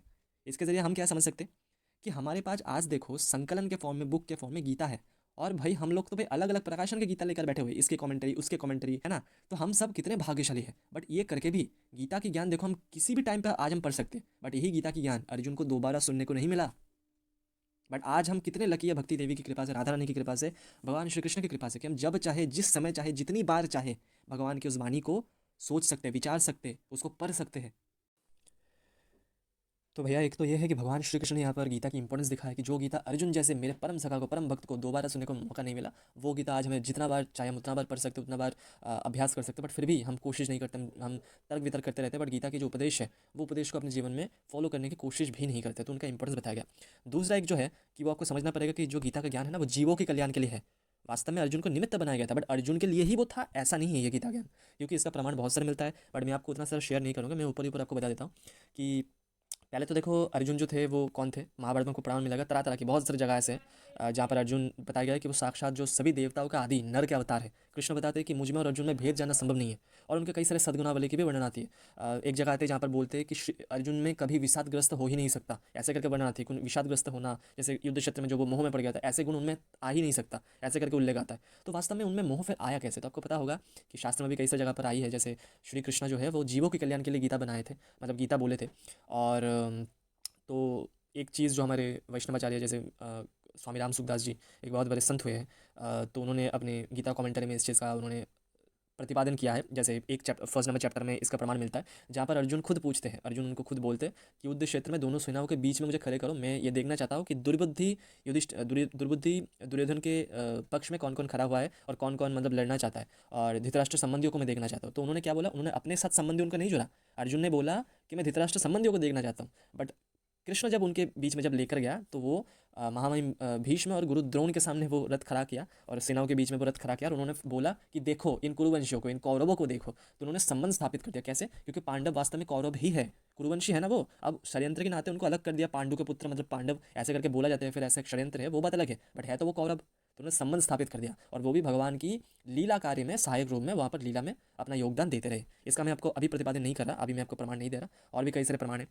वो मैं कई अगर संदेह किसी का अगर हो कि नहीं ऐसा नहीं है, तो इस टॉपिक पे मैं अलग से एक वीडियो बना दूंगा, या फिर किसी को अगर बनाना है, किसी को अगर चाहिए तो मैं उनसे प्रमाण वगैरह भी शेयर कर दूंगा, किसी कभी अगर डिस्कस करना होगा, वो बात अलग है। अब जैसे यहाँ पर ये जो है ना, ये वास्तव में लोक शिक्षा के लिए है, जीवों के कल्याण के लिए है। और गीता में अंत चैप्टर में भी हमें देखने को मिलता है कि श्री कृष्ण खुद बताते हैं कि जो इसे मेरे भक्तों को बताते हैं वो मेरे पास आकर फिर दोबारा मतलब लौटता नहीं है, ठीक है ना, वो मुझे प्राप्त कर लेता है ऐसे करके। या फिर संसार में उसके ज़्यादा जो मतलब श्री कृष्ण की उतना प्रिय है, मतलब श्री कृष्ण के उतना प्रिय और कोई नहीं है जो गीता की ज्ञान उनके भक्तों को बताते हैं ऐसे करके। और तपस्या से हीन या फिर मेरे अभक्त, जो मेरे भक्त नहीं है, ऐसे को बताना नहीं चाहिए। इसी सबको प्रमाण मिलेगा कि आर्य समाज के लिए गीता नहीं है। ये आर्य समाज के लिए गीता है ही नहीं, क्योंकि वो तो अभक्त है ना भाई, उससे काम कर्म वाले हैं, है ना। तो ये आपको समझना पड़ेगा। तो जो एक ही चीज़, अब एक ही ज्ञान जब जीवों के कल्याण के लिए एक बार दे चुका है, तो वो ज्ञान फिर दोबारा क्यों देता? क्योंकि इसका जो संकलन करता है वो तो वो तो वेदव्यास जी है ना, जो श्री कृष्ण की एक अंश अवतार है, श्री कृष्ण द्वैपायन वेदव्यास। तो उन्होंने तो इसका संकलन किया ना, उन्होंने इस चीज़ को इकट्ठा करके गणेश जी के द्वारा वो उन्होंने संकलन करवाया है ना, उन्होंने मुख से बोला। तो वो फिर से इस चीज़ को क्यों दोहरा देते श्री कृष्ण? या फिर श्री कृष्ण अगर बोल भी दिए होते तो उस चीज़ को वो क्यों लिखते? क्योंकि जीवों के कल्याण के लिए, है ना। तो इससे आपको प्रतिपादित होती है कि वास्तव में उनका ये मतलब नहीं था कि वो बता नहीं सकते, और उन्होंने बताया है, उन्होंने बताया है। मैं आपको दिखाऊंगा, क्योंकि पहले तो ये जो इतिहास का वर्णन आती है ना, जब भगवान श्री कृष्ण बोलते हैं कि मैं उसको ज्ञान कराने के लिए इतिहास का वर्णन करता हूँ, वो वास्तव में एक इतिहास है ही नहीं, वो भगवान श्री कृष्ण का निजी ज्ञान है।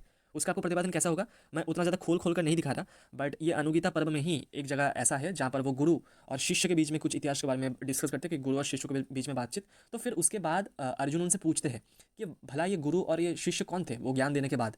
तो श्री कृष्ण बताते हैं कि गुरु को तुम मैं समझो, और जो शिष्य है वो मेरी मन समझो, ठीक है ना। और इसके बाद फिर वो और एक ज्ञान देते हैं जहाँ पर एक ब्राह्मण और ब्राह्मण के बीच में कुछ बातचीत होती है। तो वहाँ पर उन्होंने बताया कि वो जो ब्राह्मण है उसको मेरी बुद्धि समझो, और ब्राह्मणी जो है उसको मेरा मन समझो, और वो जो क्षेत्रज्ञ, समस्त विश्वरूपी क्षेत्र में व्याप्त रहने वाला वो जो परमात्मा है, जो सर्वव्यापक क्षेत्रज्ञ है, उसको तुम मैं जानो। तो भगवान श्री कृष्ण यहाँ पर अपने को ही बता रहे हैं, ठीक है ना, वो कोई इतिहास नहीं है। अब ये लोक शिक्षा के लिए ये बात वास्तव में क्यों कहा आपको मैं, और एक चीज़ आपको मैं बताना चाहता हूँ कि यहाँ पर वासुदेव श्री कृष्ण यहाँ पर जो बात करते हैं ना, देखो यहाँ पर बताया गया कि मया गुहंग ज्ञापी तस्व सनातनम। यहाँ पर जो बात हो रही है ना, वो गीता की सभी पूरा का पूरा गीता के ज्ञान के नहीं है, क्योंकि भगवान जो अर्जुन जी है, आप ये 5 नंबर श्लोक चेक करो, यहाँ पर क्या बोल रहे हैं, महाबाहो देव के नंदन, उस जब संग्राम का समय उपस्थित था उस समय मुझे आपके महात्मा का ज्ञान और ईश्वरीय स्वरूप का दर्शन हुआ था। मतलब श्री कृष्ण ईश्वर है, श्री कृष्ण का ईश्वरीय रूप और श्री कृष्ण की महिमा क्या है इसके बारे में तो अर्जुन नहीं भूले थे, जो सर्वगुह्यतम रहस्य है गीता की। जैसे श्री कृष्ण की भक्ति करना,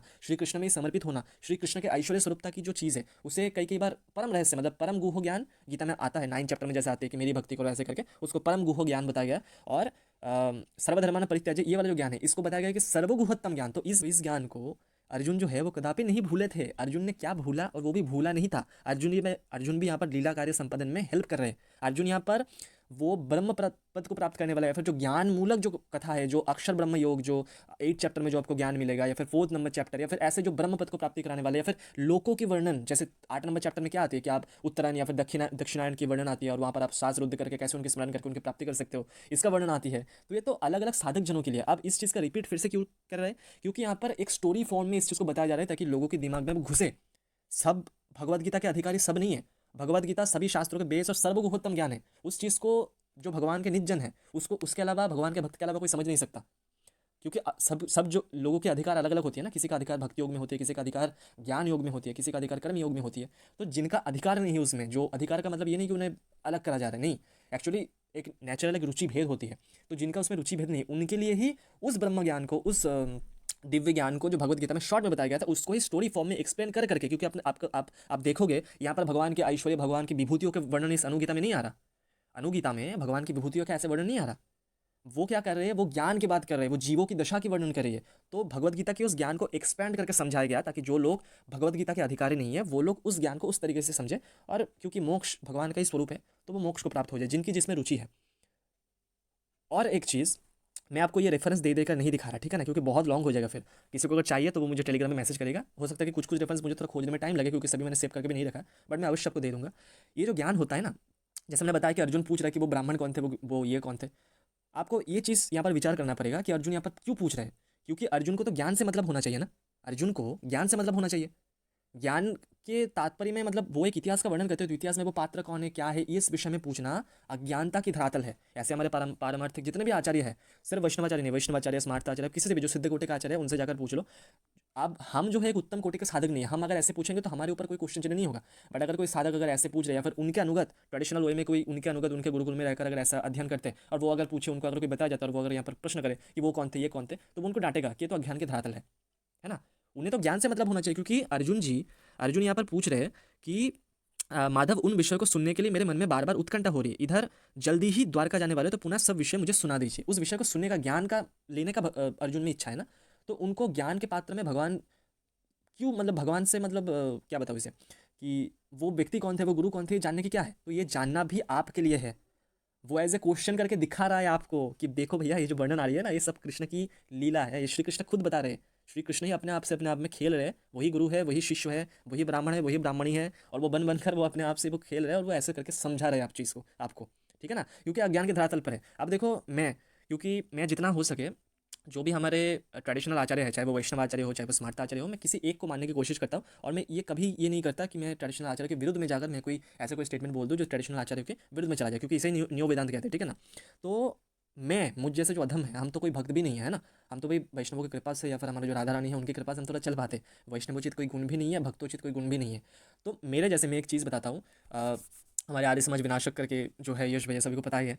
तो मैं जब उनके साथ शुरू में जब मैं मिला था ना, तो शुरू में नहीं, अभी भी, क्योंकि उन्होंने बहुत सारे शास्त्र पढ़ा है ना। तो मैंने उनको कई बार, मैं जब वीडियो बनाता था ना, तो कुछ ऐसे जैसे रेफरेंस के उस टॉपिक के बारे में मुझे याद है कि ऐसा है, तो ये कौन सी स्कंद में कौन सी जगह पर ये रेफरेंस आता है, क्या आप मुझे भेज सकते हो। तो ऐसे करके मैंने उनसे बार बहुत सारी चीज़ें मैंने मांगा। या फिर शुरू में मुझे अद्वैत के विषय में नॉलेज नहीं था, बहुत सारी चीज़ों के विषय में, तो उन्हें उपनिषदों का ज्ञान था, उन्हें बहुत सारी चीज़ों का ज्ञान था। तब मैंने शुरू में जब मैंने पूछा कि हाँ ऐसा है, या यहाँ पर क्यों है, तो अद्वैत इस बारे में क्या सोचते हैं, तो मैंने जब उनसे पूछा तो उनके बारे में उनसे मैंने बस वो ज्ञान लिया। उनके साथ मेरा जो संबंध था, हम बस एज ए स्पिरिचुअल डिस्कशन ही नॉर्मल तौर पे करते थे। तो मैंने ना उनसे कभी उनका नाम नहीं पूछा, मैंने उनसे उनका कभी पता नहीं पूछा, क्योंकि उनसे मेरा मतलब है ज्ञान से। मैंने उनके पर्सनल निजी जीवन के विषय में, कि वो क्या पढ़ते हैं, वो क्या करते हैं, उनका घर कहाँ है, उनका नाम क्या है, मुझे कुछ, मैंने कभी, कोई बता नहीं सकता मैंने कभी पूछा उनसे। मैंने कभी नहीं पूछा कि उनका नाम क्या है। वो तो मुझे उनकी वीडियो से, या फिर उनके जो फ्रेंड है उनके साथ जब कोई वीसी में कोई बात हो जाता था तो कहीं से पता चल गया, तो वो बता लगे, बट मैंने कभी नहीं पूछा। तो मेरे जैसे एक तुच्छ सा भक्त, जिनके पास कोई गुण नहीं है, जिनके पास कोई कुछ नहीं है, मैं जब इस अज्ञान के धरातल पर उतरकर उनके बारे में नहीं पूछ रहा, मुझे बस ज्ञान से मतलब होता है। तो अर्जुन जैसे दिव्य कोटि के पार्षद कभी ये पूछेंगे कि वो कौन थे, ये कौन थे, ये तो भाई अज्ञान की धरातल पर है, क्योंकि यहाँ पर ब्रह्म प्राप्ति कराने के लिए एकदम आध्यात्मिक ज्ञान मार्ग की बात हो रही है। अब जो ज्ञान तत्व की क्योंकि यहाँ पर बात हो रही है, तो मैं आपको दिखा रहा हूँ, एक सेकंड। अब देखिए यहाँ पर मैं आपको दिखाता हूँ ये कौन से चैप्टर, एक सेकंड मुझे देख लेने दीजिए। हाँ, ये है अश्वमेधिक पर्व के ही 19 नंबर चैप्टर, जहाँ पर ब्राह्मण और शिष्यों के बीच में कुछ जो चीज़ है उस तत्व को, मतलब भगवत गीता की जो चीज़ वो भूल गए थे, वास्तव में वो भूले नहीं थे, ठीक है ना। वो तो लीला कार्य में संपादन कर रहे थे, ऐसा नहीं था कि वो अज्ञानी बन गए, क्योंकि भगवत गीता के प्रमाण है कि नष्टा मोहं श्रुतिर्लब्धा, उनका मोह नष्ट हो गया, और मोह अज्ञान जनित होता है, मतलब उनका अज्ञान नष्ट हो गया। तो ईश्वर की वाणी, जैसे आप बोलते हो कि ईश्वर की वाणी है ये तो गीता, ये तो श्री कृष्ण ईश्वर नहीं है, तो कि ईश्वर इतना समर्थ नहीं है कि वो अर्जुन को जब मोह से नष्ट करा के फिर से वो उन्होंने मोह पे, मतलब अर्जुन जो है वो मोह में पड़ गया, तो फिर गीता का ज्ञान क्या, गीता का ज्ञान? हाँ, गीता की ज्ञान फिर क्या ज्ञान है कि उनका मोह ही नहीं टूटा, उनका अज्ञान ही नहीं टूटा, उन्हें फिर से ब्रह्म पद की प्राप्ति कराने के लिए ज्ञान बताया जा रहा है, ऐसा नहीं है। तो जो मैं बात कर रहा था, यहाँ पर देखिए, यहाँ पर उस तत्व को वर्णन करने के बाद जो जो पोर्शन जो भूल गया था, ऐसा लीला हो रही है अर्जुन के द्वारा, वो उस चीज़ का ज्ञान भगवान ने एक इतिहास के द्वारा करा दिया, और वो वास्तव में गुरु शिष्य वो भगवान ही था। और यहाँ पर देखो बोल रहे 19 अध्याय के अश्वमेधिक पर्व वासुदेव उवाचा 55 नंबर श्लोक, पार्थ क्या तुमने मेरे बताए हुए इस उपदेश को एकाग्रचित होकर सुना है? उस युद्ध के समय भी तुमने रथ पर बैठे बैठे इसी तत्व को सुना था, इसी तत्व को सुना था, मतलब इससे भी प्रमाण होता है जो मैंने पहले दिखाया था कि भगवान भूले नहीं थे वो ज्ञान, क्योंकि इसी तत्व को सुना था, इतना तो भगवान का याद है ना। अब देखिए यहाँ पर और भी एक प्रमाण है, जहाँ पर सेकंड जो इतिहास है, जो वासुदेव का ही लीला है, श्री कृष्ण का ही लीला है। तो यहाँ पर ये जो अध्याय है, ये है 51 नंबर अध्याय, ठीक है ना, अश्वमेधिक पर्व के ही। तो यहाँ पर देखिए वर्णन कर रही है 49 नंबर श्लोक में, आप देख सकते हैं, ये देखिए, महाबाहो पहले भी मैंने युद्ध काल उपस्थित होने पर यही उपदेश तुमको सुनाया था, इसलिए तुम इसमें मन लगाओ। तो उपदेश तो यही था, इससे भी प्रमाणित होता है कि वासुदेव कभी उस चीज़ को भूले ही नहीं, ठीक है ना, वासुदेव कभी उस चीज़ को भूले ही नहीं। और अब मैं आपको प्रमाण दूंगा कि अर्जुन को ये कभी ऐसा, उनके जो ईश्वरीय स्वरूप है, उनका जो ईश्वर रूप है, या फिर कृष्ण की ईश्वरता के ऊपर अर्जुन कभी भूले ही नहीं थे उस चीज़ को, या फिर उस चीज़ के बारे में यहाँ पर बात ही नहीं हो रहा, क्योंकि ये बताने के बाद भी अर्जुन जैसे भगवत गीता में बताया कि परम ब्रह्म परम धाम, आप ही पर ब्रह्म हो, आप ही परम धाम हो, आप ही जगन्नाथ हो, आप ही देव देव महादेव हो, आप ही जगन निवास हो, आप ही सब रूपों में हो, है ना। तो उसी टाइप से यहाँ पर फिर से इस चीज़ के बाद अर्जुन जो है उनकी स्तुति कर रहे हैं। तो ईश्वरीय ज्ञान दो बार देने के बाद भी कि अर्जुन को भी मोह नहीं टूटा, कि अर्जुन फिर भी श्री कृष्ण को भगवान समझ रहे, ईश्वर समझ रहे, मतलब अर्जुन से ज़्यादा ज्ञानी तो फिर आर्य समाजी हो गया ना। ये देखिए, ये है 52 नंबर चैप्टर अश्वमेधिक पर्व के ही उसके बाद वाले चैप्टर में, जहाँ पर ये देखिए, भरत भूषण रथ पर बैठे हुए भगवान श्री कृष्ण से पुनः इस प्रकार महातेजस्वी अर्जुन बोले। यहाँ पर भगवान श्री कृष्ण की स्तुति हो रही है, और मैं सभी स्तुति नहीं पढ़ रहा, बट आप यहाँ पर देखिए, विश्वकर्मन आपको नमस्कार, विश्वत्मन समस्त विश्वों की आत्मा, समस्त विश्वों में व्याप्त रहने वाली आत्मा, वो कौन है? कृष्ण है। आप संपूर्ण विश्व में सबसे श्रेष्ठ है, श्री कृष्ण संपूर्ण विश्व में सबसे श्रेष्ठ है। मैं आपको उसी तरह जानता हूँ जिस तरह आप मुझे समझते हैं। मधुसूदन, आपकी ही तेज से सदा संपूर्ण भूतों की उत्पत्ति होती है। ईश्वर तो नजर आती है कि नहीं? भूतात्मा तत्वेजं संभवो नित्यं भूतात्मा मधुसूदन, हे मधुसूदन, आपके ही तेज से समस्त भूतों की उत्पत्ति होती है। ये जो स्थावर जंगम रूपी जो जगत है वो सब आप में ही प्रतिष्ठित है। आप ही 4 प्रकार से समस्त प्राणी समुदाय की सृष्टि करते हैं। मधुसूदन, पृथ्वी, अंतरिक्ष और आकाश की सृष्टि भी आपने ही की है। निर्मल चांदनी आपका हास्य है, ऋतु आपकी इंद्रिया है, वायु आपकी प्राण है। कौन से? किसकी प्राण है? वही जो खड़े हुए उनके सामने कृष्ण, उनके, तो वही ईश्वर है। तो जो बोलते हैं कि इससे ये बाधित हो गया, इससे बाधित नहीं होता। और मैं और भी डीपली प्रमाण देता हूँ आपको। कैसा प्रमाण? जैसे योग युक्त ये बार बार क्यों दिखाता है कि श्री कृष्ण ईश्वर नहीं है, श्री कृष्ण ईश्वर नहीं है, क्योंकि श्री कृष्ण ने मैं करके गीता पर बहुत सारी चीज़ बोला है, तो इसलिए वो उस चीज़ को और बता नहीं सकता, इसलिए वो ईश्वर ने। ये जो अनुगीता की ये जो चीज़ आती है ना, जहाँ पर श्री कृष्ण बताते हैं, वो एक्चुअली 16 अध्याय पे है, इसी अश्वमेधिक पर्व के। अब मैं आपको दिखाता हूँ जहाँ पर श्री कृष्ण ने फिर से अपने आप को मैं करके बोला कि मैं ही हूँ, मैं ही ईश्वर हूँ, ऐसे ऐसे करके मैं आपको दिखाता हूँ। अब देखिए, ये है 53 नंबर चैप्टर भी, आप थोड़ा चेक कर लीजिएगा कॉन्टेक्स्ट के लिए। यहाँ पर एक ऋषि है जो भगवान श्री कृष्ण से थोड़ा क्रोधित है, और वो बोल रहे हैं कि आपने मिथ्याचार का सहारा लिया, आपने कौरववंश को नष्ट कर दिया, आपके पास सामर्थ्य थे को रोकने की, बट आपने ये नहीं किया, मैं आपको श्राप दे दूंगा। तो वासुदेव श्री कृष्ण यहाँ पर कह रहे हैं अपने ईश्वर तक दर्शाते हुए कि कोई भी पुरुष भाई थोड़ी तपस्या के बल से मेरी, मतलब मुझे चुनौती नहीं दे सकता, ठीक है ना। तुम्हारी तपस्या और तेज बहुत बड़ा है, बट वो नष्ट हो जाएगा तुम मेरे साथ अगर भिड़ोगे। तो यहाँ पर देखिए, मैं 54 नंबर श्लोक, 54 नंबर जो चैप्टर है वहाँ सबको दिखा रहा हूँ। यहाँ पर देखिए क्या बोल रहे हैं, वासुदेव उवाचा, ब्रह्म से आपका ये विदित होना चाहिए कि तमोगुण, रजोगुण और सत्वगुण ये सभी भाव मेरे ही आश्रित है। रुद्र और वशों को भी आप मुझसे ही उत्पन्न जानिए, मुझसे। फिर से वो मैं आ रहा है, देखिए, संपूर्ण भूत मुझ में है और संपूर्ण भूतों में मैं स्थित हूँ। संपूर्ण भूत, संपूर्ण प्राणी भगवान श्री कृष्ण में ही प्रतिष्ठित है, और मैं ही संपूर्ण भूतों में स्थित हूँ। ये भगवान श्री कृष्ण बोल रहे हैं। इस बात को आप अच्छी तरह से समझ लें, इसमें आपकी संशय नहीं होना चाहिए, इसमें आपको संशय नहीं होना चाहिए। श्री कृष्ण बोल रहे हैं, अच्छी तरह से समझ लो, क्योंकि उनको पता है कि गीता पर कोई क्वेश्चन उठाएगा आने वाले टाइम पे, तो इसलिए उन्होंने अनुगीता वगैरह बताकर फिर से ये चीज़ सेट कर दी कि इसे अच्छी तरह से समझ ले, इस पर संशय ना करें। विप्रवर, संपूर्ण दैत्योगण, यक्ष, गंधर्व, राक्षस, नाग और अप्सराओं को मुझसे ही उत्पन्न जानिए। विद्वान लोग जिसे सत असत, व्यक्त अव्यक्त, शर अक्षर, जैसे बोलते हैं ना, अक्षरम परमम ब्रह्म, अक्षर शर कहते हैं ये सब मेरा ही स्वरूप है।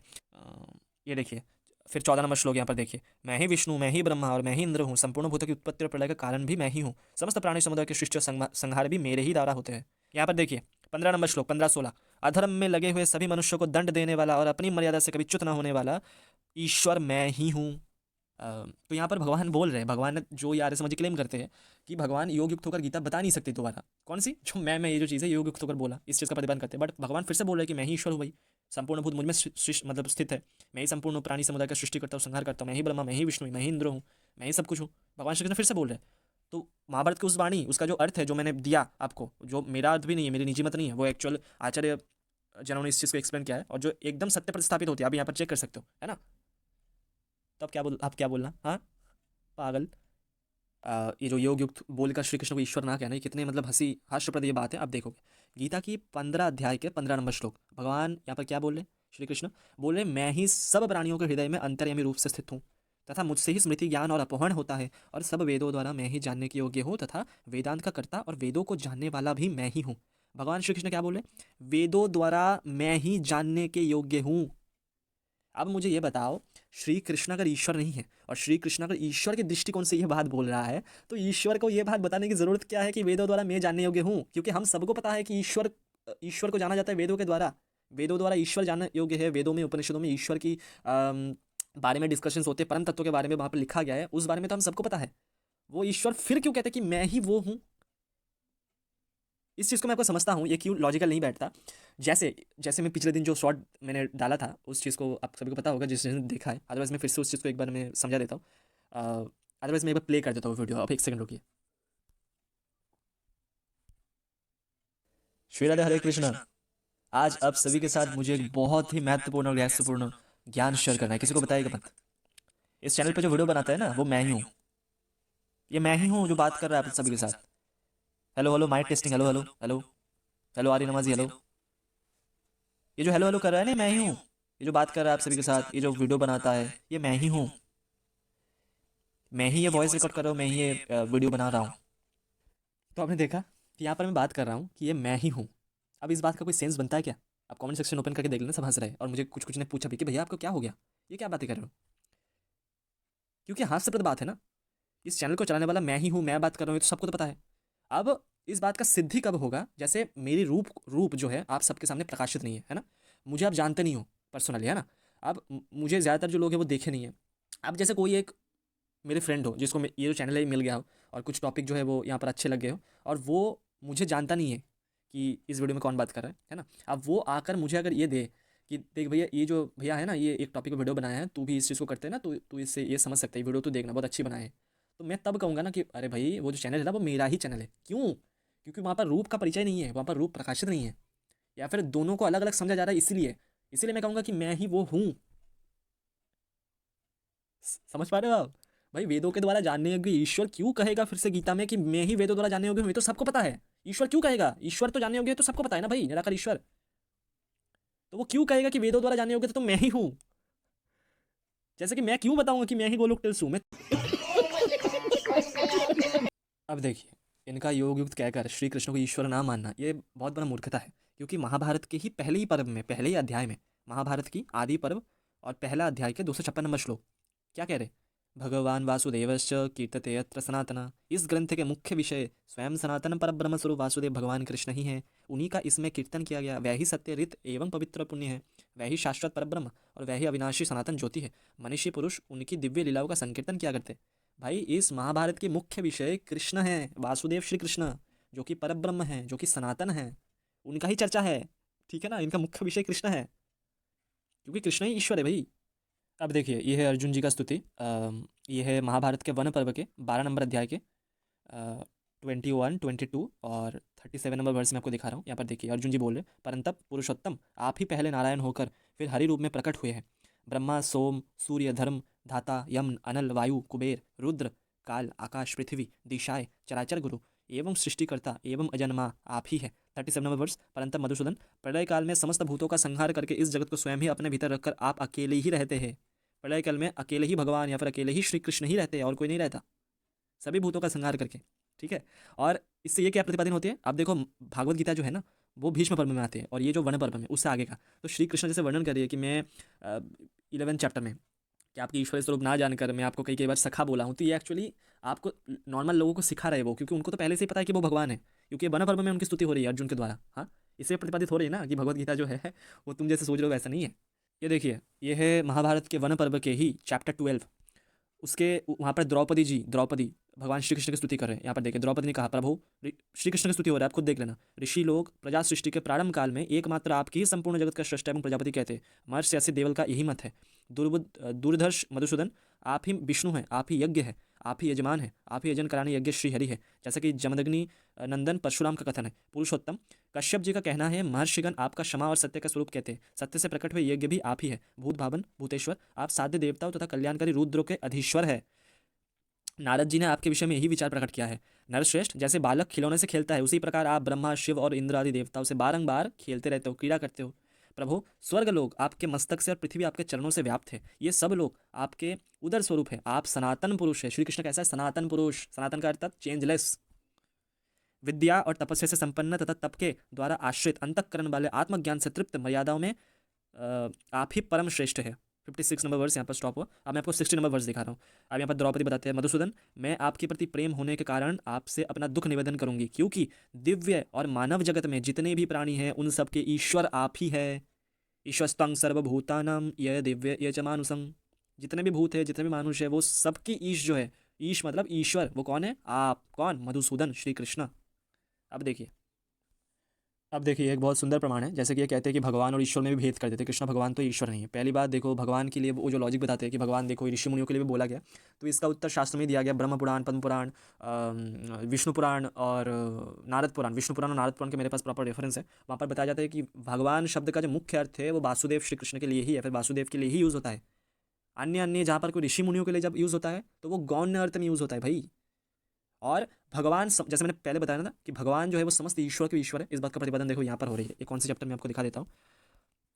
ये है महाभारत के भीष्म पर्व के 66 नंबर अध्याय। यहाँ पर देखिए, भीष्म वाचा क्या बोल रहे हैं। भीष्म जी कहते हैं, दुर्योधन, तब लोकेश्वरों के भी ईश्वर दिव्य रूपधारी भगवान ने स्नेह मधुर गंभीर वाणी में ब्रह्मा जी से इस प्रकार कहा, ततो से भगवान देवो लोक नामीश्वरेश्वरो। समस्त लोकों के ईश्वरों के भी ईश्वर कौन है? भगवान। कौन से भगवान? ये श्री कृष्ण। मैं आपको दिखा रहा हूँ श्री कृष्ण कैसे, इसके बाद में ही आपको दिखा रहा हूँ। यहाँ पर देखिए 6, 7, 8 नंबर श्लोक। श्रेष्ठ देवताओं, जो परम तत्व है, भूत भविष्य और वर्तमान तीनों जिनके उत्कृष्ट स्वरूप है, तथा जो इन सबसे विलक्षण है, जिन्हें संपूर्ण भूतों का आत्मा सर्वशक्तिमान प्रभु कहा गया है, जो परम ब्रह्म परम पद के नाम से विख्यात है, उन्हीं परमात्मा ने मुझे दर्शन देकर मुझसे प्रसन्न होकर बातचीत की। परमात्मा बातचीत कर रहे हैं, ध्यान देना। जो ये बात बोलते हैं कि अरे भाई निराकार निराकार निराकार, हालांकि वो निराकार भी है, वो बात अलग है, बट निराकार होने से वो कृष्ण नहीं है, इस बात का प्रतिपादन यहाँ पर नहीं हो रहा, क्योंकि बातचीत कर रहे हैं। मैंने उन जगदीश्वर से, जगत के ईश्वर जगदीश्वर से संपूर्ण जगत पर कृपा करने के लिए ये प्रार्थना की कि प्रभु आप वासुदेव नाम से विख्यात होकर कुछ काल तक मनुष्य लोग में रहे और असुरों का वध के लिए इस भूतल पर अवतीर्ण हो। और भी देखिए, आप ये पूरा श्लोक पूरा चैप्टर पढ़ सकते हैं। मैं जितना इंपॉर्टेंट है उतना ही मैं आपको दिखा रहा हूँ। 30 नंबर वर्स देखिए, संपूर्ण जगत का स्वामी मैं ब्रह्मा उन भगवान का ज्येष्ठ पुत्र हूँ। तुम सब लोगों को उन सर्वलोक महेश्वर, सभी लोगों के महान ईश्वर भगवान वासुदेव की आराधना करनी चाहिए। भगवान वासुदेव कौन है? सभी लोगों की महान ईश्वर, महेश्वर, ठीक है ना। कृष्ण ईश्वर है। और यहाँ पर देखिए ब्रह्मा जी इंस्ट्रक्शन दे रहे हैं महाभारत में, ठीक है ना। भीष्म पर्व 66 नंबर चैप्टर, वही चैप्टर 40 नंबर श्लोक। सूर्यश्रेष्ठगण, शंख चक्र और गदा धारण करने वाले उन महापराक्रमी भगवान वासुदेव का ये मनुष्य है ऐसा समझकर अनादर नहीं करना चाहिए कि मनुष्य है। योगी भी तो मनुष्य होता है ना, तो यहाँ पर वो मनुष्य है ऐसा समझकर अनादर नहीं करना चाहिए। अब देखिए 18 नंबर वर्स, इसलिए ये मनुष्य है ऐसा समझकर इंद्र आदि देवताओं तथा संसार के मनुष्यों को अमित पराक्रमी भगवान वासुदेव की अवहेलना नहीं करनी चाहिए। इनका वास्तविक रूप 16-17 नंबर भी देख सकते हैं। इनका वास्तविक रूप जाना नहीं जा सकता। यही विश्वश्रेष्ठ ब्रह्मा जी के द्वारा परम सुख और परम तेज और परम सत्य कहे गए हैं। जो संपूर्ण इंद्रियों के स्वामी इन भगवान वासुदेव को केवल मनुष्य कहता है, वे मूर्ख है। क्या बोले? जो संपूर्ण इंद्रियों के स्वामी इन भगवान वासुदेव को केवल मनुष्य कहते हैं, 19 नंबर श्लोक, वह मूर्ख है। भगवान की अवहेलना करने के कारण उसे नराधम कहा गया है। भगवान वासुदेव साक्षात परमात्मा है। योग शक्ति से संपन्न होने के कारण उन्होंने मानव शरीर में प्रवेश किया है। जो उनकी अवहेलना करता है उसे ज्ञानी पुरुष तमोगुणी बताते हैं। विदित, अब देखिए 23 नंबर वर्स, एवं विदित्वा तत्वार्थ लोक नामीश्वरेश्वर। सुश्रेष्ठगण, इस प्रकार तात्विक वस्तु को समझकर सब लोगों को लोकेश्वरों के भी ईश्वर भगवान वासुदेव को नमस्कार करना चाहिए। वासुदेवो नमस्कार, जो सर्वलोके ईश्वरोत्तमा। समस्त लोकों के जो ईश्वर है उनके भी जो ईश्वर है वो है भगवान वासुदेव श्री कृष्ण, तो उनको नमस्कार करनी चाहिए। महाभारत इंस्ट्रक्शन दे रहे भाई। अब देखिए 67 नंबर चैप्टर भीष्म पर्व के, तो यहाँ पर दुर्योधन के पूछने पर भीष्म पितामह बता रहे हैं कि भारत श्रेष्ठ वासुदेव नंदन श्री कृष्ण वास्तव में महान है, वह संपूर्ण देवताओं के देवता। कौन से? वासुदेव नंदन श्री कृष्ण संपूर्ण देवताओं के देवता है, कमल नयन श्री कृष्ण से बढ़कर दूसरा कोई नहीं है। मार्कंडेय जी भगवान गोविंद के विषय में अत्यंत अद्भुत बात कहते हैं, और ये भी मैं दिखाऊंगा मार्कंडेय जी भी क्या कहते हैं वो भी दिखाऊंगा। वह भगवान ही सर्वभूतमय है, वही सबके आत्मस्वरूप महात्मा पुरुषोत्तम है। सृष्टि का आरंभ में इन्हीं परमात्मा ने जल वायु तेज इन 3 भूतों तथा संपूर्ण प्राणियों की सृष्टि की थी। ठीक है ना। तो यहाँ पर देखिए जो यार समाज वाले बोलते हैं ना कि श्री कृष्ण तो भगवान है, ईश्वर नहीं। देखो भगवान श्री कृष्ण की स्तुति ईश्वर कैसे करी है। देखो महात्मा वासुदेवस्य, भगवान वासुदेव श्री कृष्ण की महात्मा मुझे सुनाओ तो ईश्वर हुआ चाहिए। ईश्वर ने स्तुति करते कि वो कितने श्रेष्ठ है, कितने क्या है। आप देख सकते हैं कि संपूर्ण सनातन लोग जो है वो इनसे प्रकट हुए हैं। ये देख सकते हैं 6 नंबर, इस संपूर्ण भूतों की सृष्टा तीनों लोगों के संहार के स्वामी भी वही है। अभी पूरा का पूरा पढ़ सकते। सर्वव्यापी महेश्वर परमात्मा ऋषिकेशो सर्वव्यापी महेश्वर, वह ही परमात्मा इंद्रियों के पैरों का सर्वव्यापी महेश्वर है। तीनों लोकों में उनसे बढ़कर दूसरा कोई नहीं, ईश्वर कह रहे। जैसे सर्वव्यापी बोलते हैं ना, सर्वव्यापी सर्वव्यापी, वो सर्वव्यापी वास्तव में कौन है? कृष्ण है। वह ही परमात्मा इंद्रियों के प्रेरक और सर्वव्यापी महेश्वर, सिर्फ ईश्वर नहीं महेश्वर महान ईश्वर है। यह पूरा का पूरा पढ़ सकते, बहुत ही सुंदर है। आप देखिए ईश्वर कैसे नित्य नमन करते, आपको मैं दिखाता हूँ एक सेकंड। ये देखिए 52 नंबर वर्स, ठीक है ना। मैं भी महाबाराहो रूप धारण करने वाले उन सर्वलोक पितामह जगदीश्वर को नित्य प्रणाम करता हूँ। कौन करते हैं? कौन करते हैं? ईश्वर उवाचा, कौन करते हैं? ईश्वर। ठीक है ना। अब देखिए ये है महाभारत के उद्योग पर्व चैप्टर नंबर 68। यहाँ पर क्या बोला जा रहा है? 13 और 14 नंबर श्लोक देखिए। देखिए 13 और 14 नंबर श्लोक। मैं आपसे ये सच कहता हूँ कि एकमात्र भगवान श्री कृष्ण ही काल मृत्यु तथा चराचर जगत के स्वामी एवं शासक, ईशते मतलब शासक। ईश्वर का अर्थ क्या है? नियामक, शासक। वो शासक कौन है? एकमात्र भगवान श्री कृष्ण ही काल मृत्यु चराचर जगत के स्वामी एवं शासक है। महायोगी श्रीहरि संपूर्ण जगत के स्वामी एवं ईश्वर होते हुए भी खेती को बढ़ाने वाले किशन की भांति सदा नए नए कर्मों का आरंभ करने वाले हैं।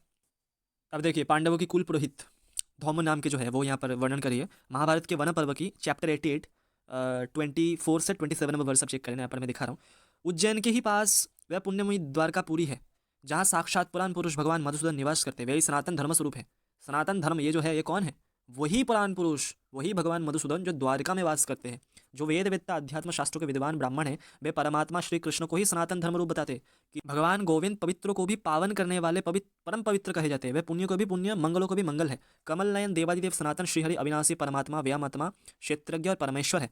यहाँ पर देखिए 27 नंबर वर्ष। क्षेत्रज्ञ परमेश्वर, ये जो हरि है, ये जो श्री कृष्ण है, कौन से? जो द्वारकापुरी में निवेश करते हैं वही क्या है? परमात्मा है, व्यामात्मा है, क्षेत्रज्ञ है और परमेश्वर भी वही है। और ये जो भगवान है, जो परमेश्वर है, जो परमात्मा है, वो कहाँ पर रहते हैं? अचिंत्य स्वरूप भगवान मधुसूदन वही द्वारकापुरी में विराजमान है। ठीक है ना। तो अगर कहे कि नहीं यहाँ पर और कोई बात है तो नहीं, द्वारका में रहने वाले जो श्री कृष्ण है वही परमात्मा है, वही परमेश्वर है। इसके अलावा भी आप देखो यहाँ पर भीष्म स्वराज करके ये एक विख्यात है जो शांति पर्व में है, बहुत फेमस एक स्तुति है भगवान श्री कृष्ण के भीष्म जी द्वारा। जो वो अंतिम सया में जब वो शायित है और बाणों की तीव्र पीड़ा जब उनकी सारे बदन को पीड़ा दे रही है, जो आगे वाले कुछ चैप्टर में आपको मिलेगा कि श्री कृष्ण जब उनसे पूछते हैं कि ज्ञान देने के लिए, दिव्य ज्ञान देने के लिए, तो बोलते हैं कि मेरे शरीर में इतनी पीड़ा है कि मैं दे नहीं पाऊंगा। ठीक है ना। तो इतनी पीड़ा में श्री कृष्ण की स्तुति कर रहे हैं और श्री कृष्ण की प्रसन्नता के लिए ही उनकी स्तुति हो रही है। जैसे कि यहाँ पर बोला कि मैं श्री कृष्ण की आराधना की इच्छा मन में लेकर जिस वाणी का प्रयोग करना चाहता हूँ वह विस्तृत हो या संक्षिप्त, उसके द्वारा पुरुषोत्तम भगवान मुझ पर प्रसन्न होते हैं। यहाँ पर पूरा का पूरा भगवान की स्तुति है, आप देख सकते हो। और स्तुति के एंड में भी भगवान श्री कृष्ण को नमन करते हैं, वो नमो कृष्णाय बोलकर, श्री कृष्णाय बोलकर। और फिर वहाँ पर भगवान जान पाते हैं कि इनके मन में भक्ति योग कितने तीव्र है। तो यहाँ पर जैसे देखिए वैशंपायन जी ने कहते हैं कि स्तुति करने के पश्चात नमक श्री कृष्णाय कहकर उन्हें प्रणाम किया। तो अंतिम समय में भीष्म जी श्री कृष्ण को ईश्वर रूप में स्तुति करें, क्योंकि श्री कृष्ण ईश्वर को भी ईश्वर है, स्तुति करने की जरूरत नहीं है वो। ठीक है ना। अब आर्य समाज के सामने भाई मैं क्या दिखाऊं? अब जैसे मैंने फर्स्ट में दिखाया कि महाभारत के पद में इसका मुख्य जो विषय है वो भगवान श्री कृष्ण है। तो भगवान श्री कृष्ण को ईश्वर प्रमाणित करना ये तो भाई मूर्खता है, क्योंकि मैं कितनी ऐसी स्तुतियाँ हैं महाभारत में भरे पड़े हैं भाई। मैं अगर दिखाना स्टार्ट करा तो क्या बताऊँ, तो इसलिए मैं सारे नहीं ले रहा। और अंतिम कुछ मैं पद में आपको दिखाऊंगा जो मार्कंडेय जी के द्वारा है। युधिष्ठिर महाराज ने भी उनकी स्तुति की है, सबने की है भाई, सबने की है, सबने माना है कि वो ईश्वर है। बट युधिष्ठिर महाराज ने बोला है मार्कंडेय जी का एक बड़ा विशेष आती है कि यहाँ पर जो कुतर की है वो तर्क कर सकती है, तो उनके लिए उत्तर आती है। यहाँ पर मैं आपको दिखा रहा हूँ मार्कंडेय जी ऋषि क्या बोल रहे हैं। ठीक है ना। तो यहाँ पर आप देख सकते हैं ऋषि मार्कंडेय जी महाभारत के वन पर्व के 188 चैप्टर 17 to 21। यहाँ पर क्या बोल रहे हैं? मार्कंडेय वाचा राजन, मैं स्वयं प्रकट होने वाला सनातन अविनाशी अव्यक्त सूक्ष्म निर्गुण एवं गुण स्वरूप पुराण पुरुष को नमस्कार करके तुम्हें वह कथा अभी सुनाता हूँ। पुरुष सिंह, ये जो हम लोगों के पास बैठा हुआ पीताम्बरधारी भगवान जनार्दन है, यही संसार की सृष्टि और संहार करने वाले हैं। यही भगवान समस्त प्राणियों के अंतर्यामी आत्मा, उनके रचयिता, ये पवित्र अचिंत्य एवं महान आश्चर्यमय तत्व है। इनका ना आदि है ना अंत है, कौन? समस्त प्राणियों के अंतर्यामी कौन? समस्त प्राणियों के सृष्टि और संहार करने वाला कौन? किसका आदि और किसका अंत नहीं है? यही जो तुम्हारे सामने बैठे हुए हैं, हमारे पास बैठे हुए हैं, ये जो हम लोगों के पास बैठे हुए हैं पीताम्बरधारी भगवान जनार्दन, यही है जिनका ना आदि है ना अंत है। ये सर्वभूत स्वरूप अव्यय अक्षय, यही सबके करता है, इनका कोई करता नहीं है। ईश्वर परम है कृष्ण सच्चिदानंद विग्रह, अनादिर आदिर गोविंद, सर्व कारण कारणम। कृष्ण का कोई कारण नहीं। कोई ये नहीं कह सकता कि कृष्ण के बेस ये है, बिल्कुल नहीं। कृष्णा सब तत्वों के तत्व है, सब कारणों के कारण है। यहाँ पर और भी देखिए वन पर्व के 189 नंबर चैप्टर, ठीक है ना। तो यहाँ पर एक्चुअली क्या हो रहा है, यहाँ पर भगवान श्री कृष्ण यहाँ पर बात करें। एक्चुअली भगवान श्री कृष्ण जो बाल मुकुंद, जो बाल गोपाल जो स्वरूप है, उस स्वरूप में ही सारे जो मार्कंडे जी जब प्रलय होने वाले थे, मार्कंडे जी को कुछ वरदान था, तो वो उनका देह नहीं छूटा। तो जब सारे सृष्टि जब प्रलय में अंत हो गया, तो मार्कंडे जी जल में तैरते तैरते एक जगह जाकर पहुँचे, जहाँ पर उन्होंने भगवान को देखा कि उनके उदर में ही सब कुछ समा गया है।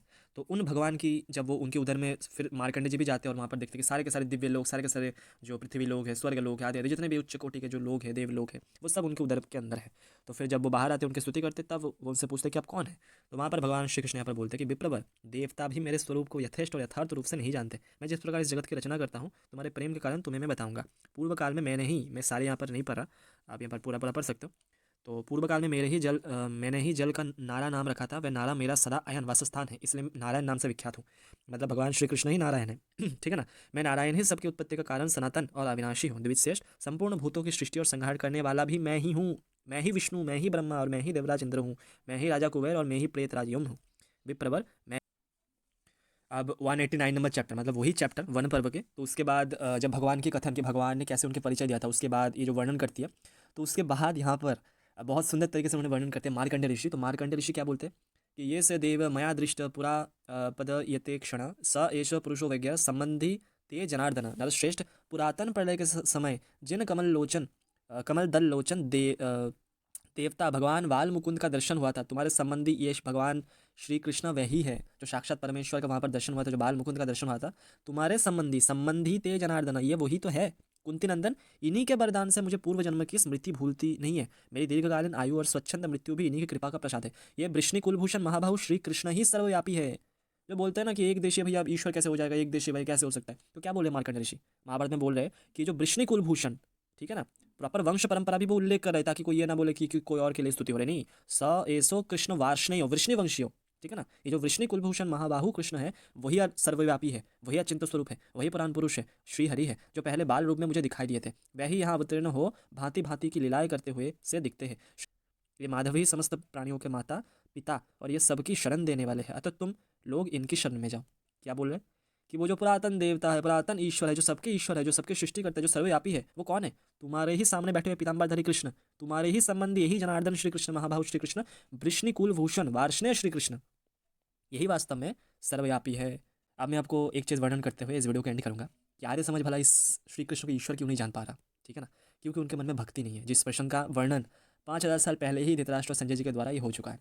एक जगह आते हैं जहाँ पर संजय जी उनके प्रभाव के बारे में बताता है, ये भी पढ़ सकते हो। तो मैं अभी जो वर्णन करने जा रहा हूँ वो है उद्योग पर्व का, महाभारत के उद्योग पर्व के 69 नंबर चैप्टर, जहाँ पर यहाँ पर उनकी जब स्तुति करे, तो उसके बाद धृतराष्ट्र पूछते हैं कि धृतराष्ट्र ने पूछा, संजय, मधुवंशी भगवान श्री कृष्ण समस्त लोकों के महान ईश्वर है, माधवं वैथ्यं सर्वलोको महेश्वरम, ये जो श्री कृष्ण समस्त लोकों के महान ईश्वर है, इस बात को तुम कैसे जानते हो और मैं इन्हें इस रूप में क्यों नहीं जानता, इसका रहस्य मुझे बताओ।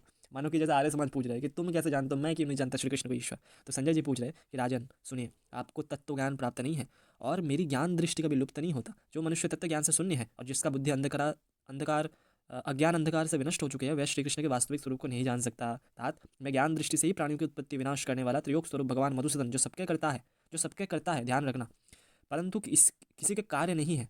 श्री कृष्ण किसी के कार्य नहीं है, कारण है सबके, उसको मैं जानता हूँ। तो वो किससे जानते हैं? वो भक्ति से जानते हैं। इसीलिए धृतराष्ट्र जी ने पूछा कि संजय, भगवान श्री कृष्ण में जो तुम्हारी नित्य भक्ति है उसका स्वरूप बताओ, क्योंकि भक्ति से ही जाना जा सकता है। अब भक्ति किसे प्राप्त हो सकती है? भगवान श्री कृष्ण की। वो बोल रहे हैं आपका कल्याण हो। 5 नंबर श्लोक, मैं कभी छल कपट का सेवन नहीं करता, छल कपट में कभी नहीं करता, व्यर्थ पाखंड पूर्ण धर्म का आचरण नहीं करता। ये तो आर्य समाज तो सारे के सारे व्यर्थ पाखंड पूर्ण धर्म में ही लगे हुए हैं, है ना। तो इनको कैसे ज्ञान होगा कि भगवान श्री कृष्ण ईश्वर है? भगवान की भक्ति से मेरा अंतःकरण शुद्ध हो गया है, शुद्ध भावं गतो भक्त्या। ये भगवान की भक्ति करता है? नहीं करता। तो इनकी हृदय कैसे शुद्ध होगा? आदि शंकराचार्य जी भी प्रबोध सुधाकर में बोल रहे कि आत्मज्ञान श्री कृष्ण के भक्ति के बिना प्राप्त नहीं हो सकती, ठीक है ना। तो मैं शास्त्र के वचनों से भगवान श्री कृष्ण के स्वरूप को यथावत जानता हूँ। तो भक्ति से ही कृष्ण को जाना जा सकता है। ये जो ईश्वर है ये वो क्यों जानते हैं, क्योंकि वो भक्त है और भक्ति से उन्हें तत्व ज्ञान मिला है। ठीक है ना, उन्हें पता चला है कि श्री कृष्ण कैसे ईश्वर है। तो वीडियो को एंड करने से पहले सभी को यही कहना चाहता हूँ कि भगवान श्री कृष्ण को वास्तव में भगवान ना मानना, ईश्वर ना मानना, ये नितांत मूर्खता है। देखो, वास्तव में ईश्वर, वास्तव में भगवान निराकार भी है, साकार भी है, और वो नित्य एक रूप में ही वो उनमें दोनों का समावेश है। मतलब नित्य वो एक ही टाइम पर निर्गुण निराकार भी है, सगुण साकार भी है। उनके विषय में व्यर्थ युक्ति रूप वाणों के द्वारा तर्क नहीं करना चाहिए। जिनकी जिसमें श्रद्धा हो, जिनकी जिसमें निष्ठा हो, वो वैसा प्रैक्टिस करे। पर सनातन सिद्धांत को ठुकरा कर वो प्रैक्टिस अगर कोई करेगा तो उनका हानि ही होगा। उसी बेसिस पर ये वीडियो बनाया गया। ये श्री कृष्ण जो है वो अचिंत्य गति संपन्न है, साक्षात ब्रह्म की प्रतिष्ठा है, संपूर्ण ईश्वरों के ईश्वर है, सभी अवतारों के अवतारी है। धर्म को भी जो धर्म सिखाए शास्त्र में है।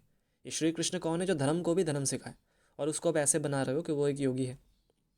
वो योग युक्त होकर बोला था, मतलब इसका मतलब ये है कि वो बोल नहीं सकता था, वो ईश्वर नहीं है। ये तो नितांत मूर्खता है। मैं सभी से प्रे करता हूँ कि सच्चाई को जानो, आँख में पट्टी मत बांधिए, और वीडियो के कमेंट सेक्शन में अवश्य सर्वलोक महेश्वर सर्वेश्वर भगवान श्री नारायण, भगवान राम, कृष्ण, हरि, जगन्नाथ, भगवान शिव, इनकी स्तुति, इनके गुणगान अवश्य पढ़नी चाहिए। जय जय श्री राधे श्याम, श्री राधे हरे कृष्ण।